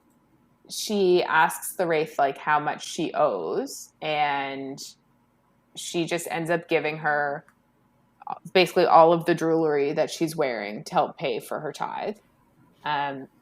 Feyre doesn't want anything in return, and the Wraith says that she and her sisters will not forget this kindness, and she takes the jewels. But, like, I wonder, so, like, she takes those jewels. Is she just going to hand Tamlin back an earring? Be like, here's my payment. I know. I don't really know. Because, like, if that's the case, then Tamlin can't be mad because he'll just give it back to Feyre again. Yeah. But I don't know. I don't really, like, does she have to get back in that huge ass line again? That's the part that I'd be pissed about. But I think she's better off taking it to, like, a jeweler or a fence or something and getting cash for it. Yeah, I agree. Or food, because she needs to eat herself. That too. So anyway, I guess they all will end up back at the palace. And that night at supper, Tamlin is pissed. He says that she undermined his court by giving away the jewels that he gave her. And it's just very possessive of him that he's like, I gave that to you and you gave it away. Like, it's very much like nothing is really hers. Everything is given by him. It's another it's another very controlling just sentiment. Lucien kind of tries to reason with Tamlin too, but is immediately shot down. And Feyre is kind of pissed that Lucien won't fight back and tries to, like, silently plead with him to fight back a bit more. And she accidentally gets in his head. And she says it feels old and clever and sad and hopeless. Mm-hmm. And that is so sad. Poor Lucien. Like, this is not a great place for his mental health. I'm just gonna say that now. No, but at the same time, like, I'm not a Lucien fan. I know there are some stans out there that are like, yes, all over it. I'm really not, because he is being a jackass. Like, he literally sees what's happening to her and he is doing nothing about it. Yes and no. Like, he's lived with Tamlin for a lot longer. And, like, I feel like he is trying to fight battles with him, but he's being shot down. And, like, there's a part later on where he tries to ask for something for Feyre and is shot down. And Feyre hears it because she's nearby and then leaves. But, like, I feel like he probably talks to Tamlin about what's happening and Tamlin just doesn't listen. Maybe. But anyway, there's a lot going on. Feyre, I guess, realizes that the powers that she used to get into Lucian's head are from Rhys, and that kind of pisses her off. So she gets up to leave supper, and she notices burnt hand marks on the table as she leaves. And Tamlin's kind of like, yeah, but Tamlin's kind of like, supper's not over. And she's like, get over yourself, and walks away. I love it. I know. When she's back to her room, she talks to Alice a bit, and it almost seems like Alice is a bit proud of her for giving her jewels to the Wraith. Like, the conversation they have, she's very much like, nobody would have done that. And, like, Faye are having such a hard time now that, like, they won't forget your kindness. So I thought it was a nice way to not feel so bad about Tamlin being an absolute ass. Yeah. I guess it's nighttime, and Feyre goes to find Tamlin because he's not come to bed yet, and he's in his study, and he completely apologizes again for being an asshole at supper, and gives her a gift. And I just want to point out that, like, he apologizes very quickly when he knows he did something wrong, and that is also a sign in a controlling relationship. To be like, I know that was wrong and I'll never do it again, and then just do it again and then apologize again. Yeah. He's like, it is a pattern in abusive relationships. Yeah, for sure. I know. I gave him props for doing it like earlier, but like it is, it only works if you mean it. Yes. And like, it is such a good trait in people that I do, like, I wish that more people apologized when they need to. Yeah. But I do feel like this is kind of becoming a pattern instead of being a good person. Especially what happens next. Anyway, the gift that he gave her is a traveling painting kit. And love of God. I know. Her stomach turns because she hasn't been painting because she's fucking depressed. Like, he tells her that he thinks it might help her if she paints again, which, like, I kind of get where he's coming from, but also fuck off. You know what I mean? Yeah. And like, didn't he buy her he bought her all new, like he restocked her whole painting room when they first got back from under the mountain, and like she didn't fucking touch it. So he got her more. Oh, that'll help. And like, she even asks him then, she's like, am I even allowed to leave the manor? Like, can I go where I want to outside and paint? Or like, where could I even take this? Yeah. And he basically just like growls at her or some shit and she tells him that she can't live like this. Like, the paint is not helping because it's obviously bringing up memories of things that she used to love but doesn't love anymore, and probably is making her feel like shit again. And then the study she doesn't love. So she tells him that she's drowning and that he's actively like harming her basically. And he loses his shit completely. She says his power goes out, and I'm assuming it's against his will. Like, we kind of like. Yeah, I just picture it as like sort of like a big blast of air coming from him as he goes like, rah! Which, like, he's over 500 years old. I forget how old. But like, you'd think that you'd have some control over yourself. Yeah, you would think, but at the same time, we know that Tamlin doesn't have control over himself. I just, like, if you are trying to actively protect somebody and they piss you off and you go off like a fucking bomb, like, if, luckily, her instincts kick in and she ends up shielding herself, but if she didn't, she probably would have died. Yeah. Which would have made this book really fucking short. He also, his power just fucks everything up. Like, the painting kit, the room, all the furniture's in splinters. Tamlin then tries to get to Feyre, but he can't because of the shield. And she doesn't really realize it's hers until he's like, let the shield down. Like, Yeah. because at first she thinks that he shielded her, Yes. which would be smart. On his part, yes. Exactly. You'd think that he'd be able to do that. But he does not. And then he apologizes for earlier that day and for suffocating her.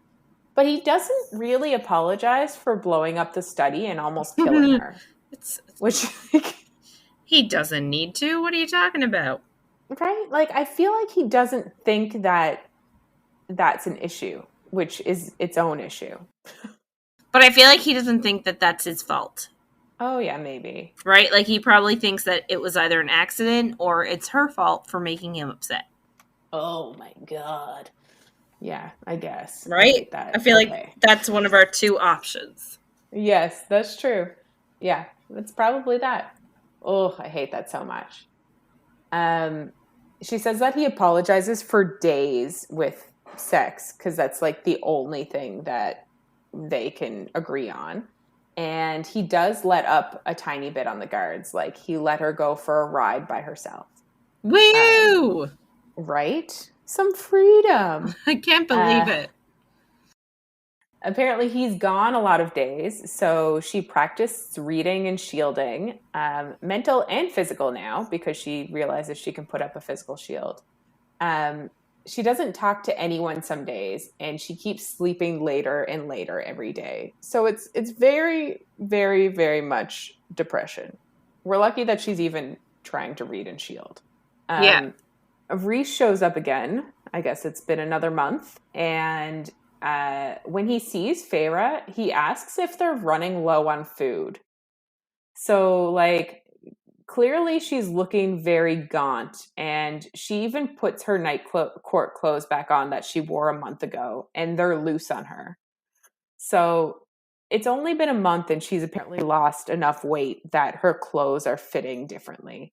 That just seems wild. And she was already very skinny to begin with because he thought that she was gaunt last month, let alone now. So not great. No. Tamlin tells Rhysand if he ends the bargain right now, he'll give him anything he wants. And Rhys says he has everything he wants. Which he does try to get under Tamlin's skin a lot. I'm like, he could make this easier, but Tamlin's a D-bag, though. It's true. When they get to the night court, Feyre just goes to walk to her room and I guess sleep again. But Rhys stops her and asks her to eat with him. I guess have breakfast. And she can like hear the worry in his voice. But like, good on him for actually noticing because it doesn't seem like anybody else does. Exactly. Ugh. I know, I hate it. So she goes with him to eat breakfast, and he asks her about the spike of fear she had this month, and she can feel his anger radiating. And he tells her that he feels nothing from the bond most of the time, and every now and then he says he has to tug on the bond to check that she's even alive.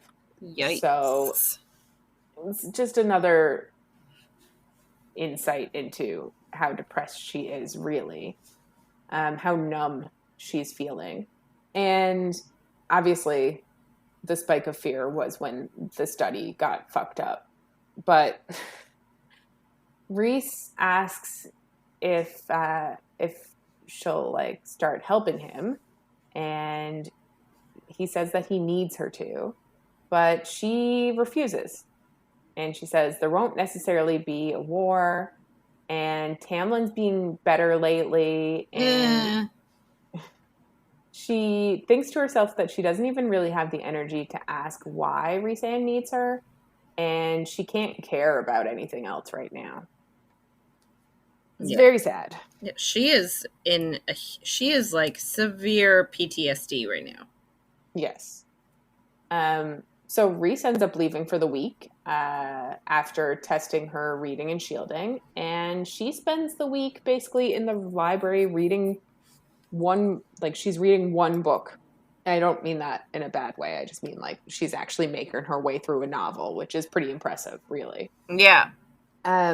Reese comes back at the end of the week and brings Feyre some food and asks her how he can help. And he wonders how no one else has noticed that she's a ghost now. And Samesies. exactly. Like even freaking Alice. Well, what's she supposed to do about it, though? I guess. Because Alice has. I know, but she doesn't say anything. Yeah. I don't know. I don't know what she has or hasn't said. We only get the one conversation where she says stuff about the wraith. I feel like Alice is good. Alice is good people. Listen, I got nothing against Alice, but like still. Even she hasn't said anything. Yeah. That we know of. That we know of, yes. Feyre gets annoyed at Reese after this because she's like, Tamlin's giving her time to figure everything out. And she kind of just tries to go back to her book, and he slams it shut with his magic and like keeps it so that she can't just ignore him. Mm-hmm. And she ends up hurling it at him, and she uses some winter, I'm going to say, magic on the book because it's covered in frost.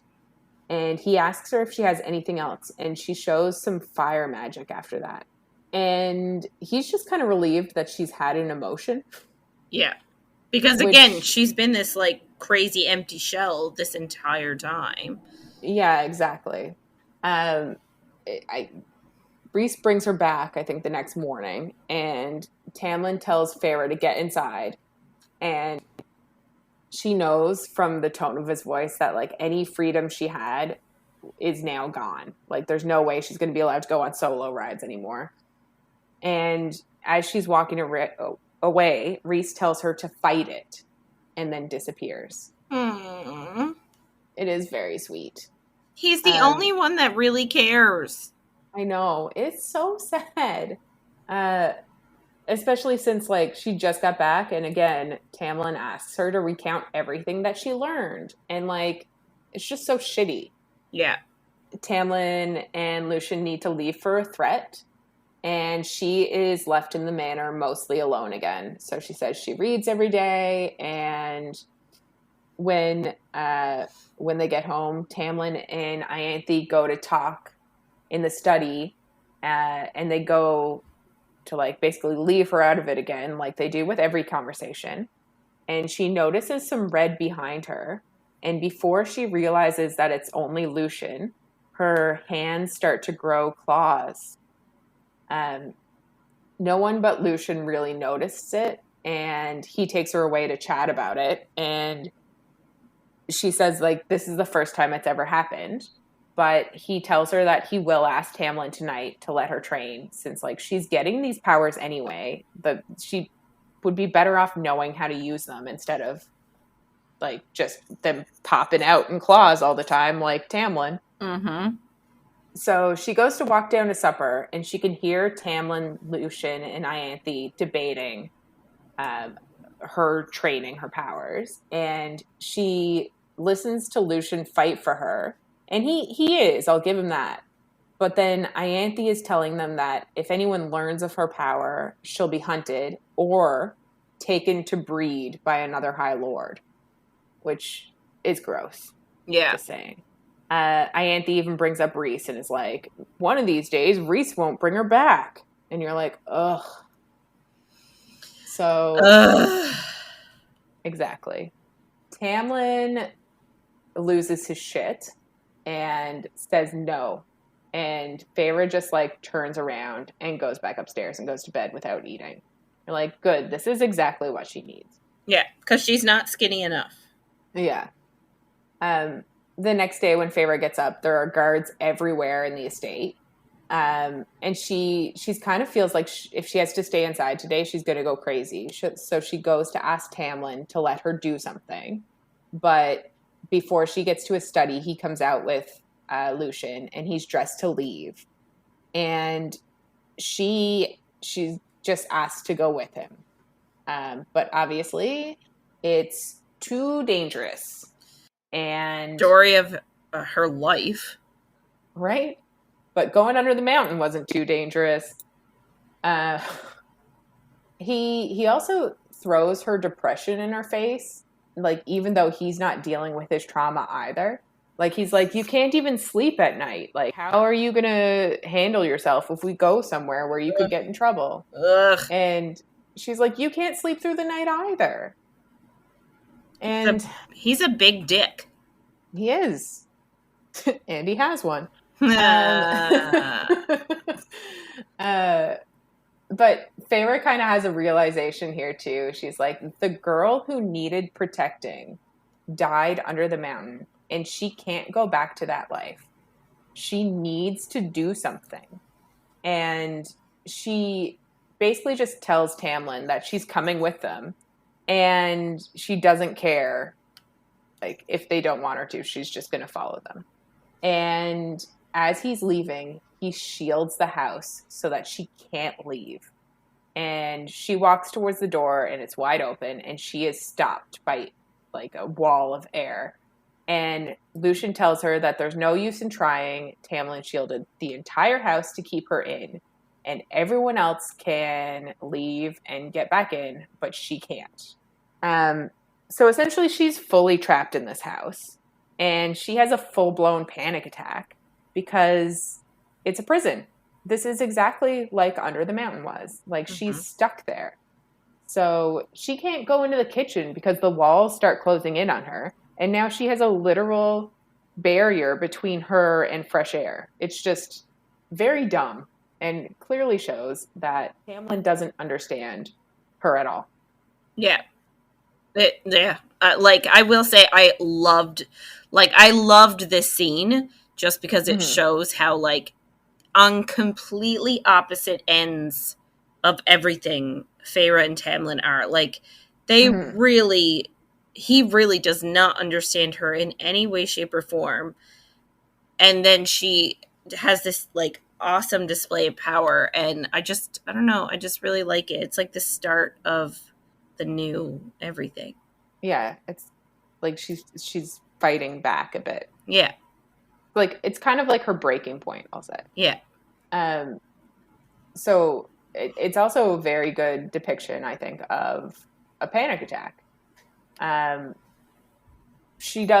does feel for her power, and she's like, maybe I can winnow out of here.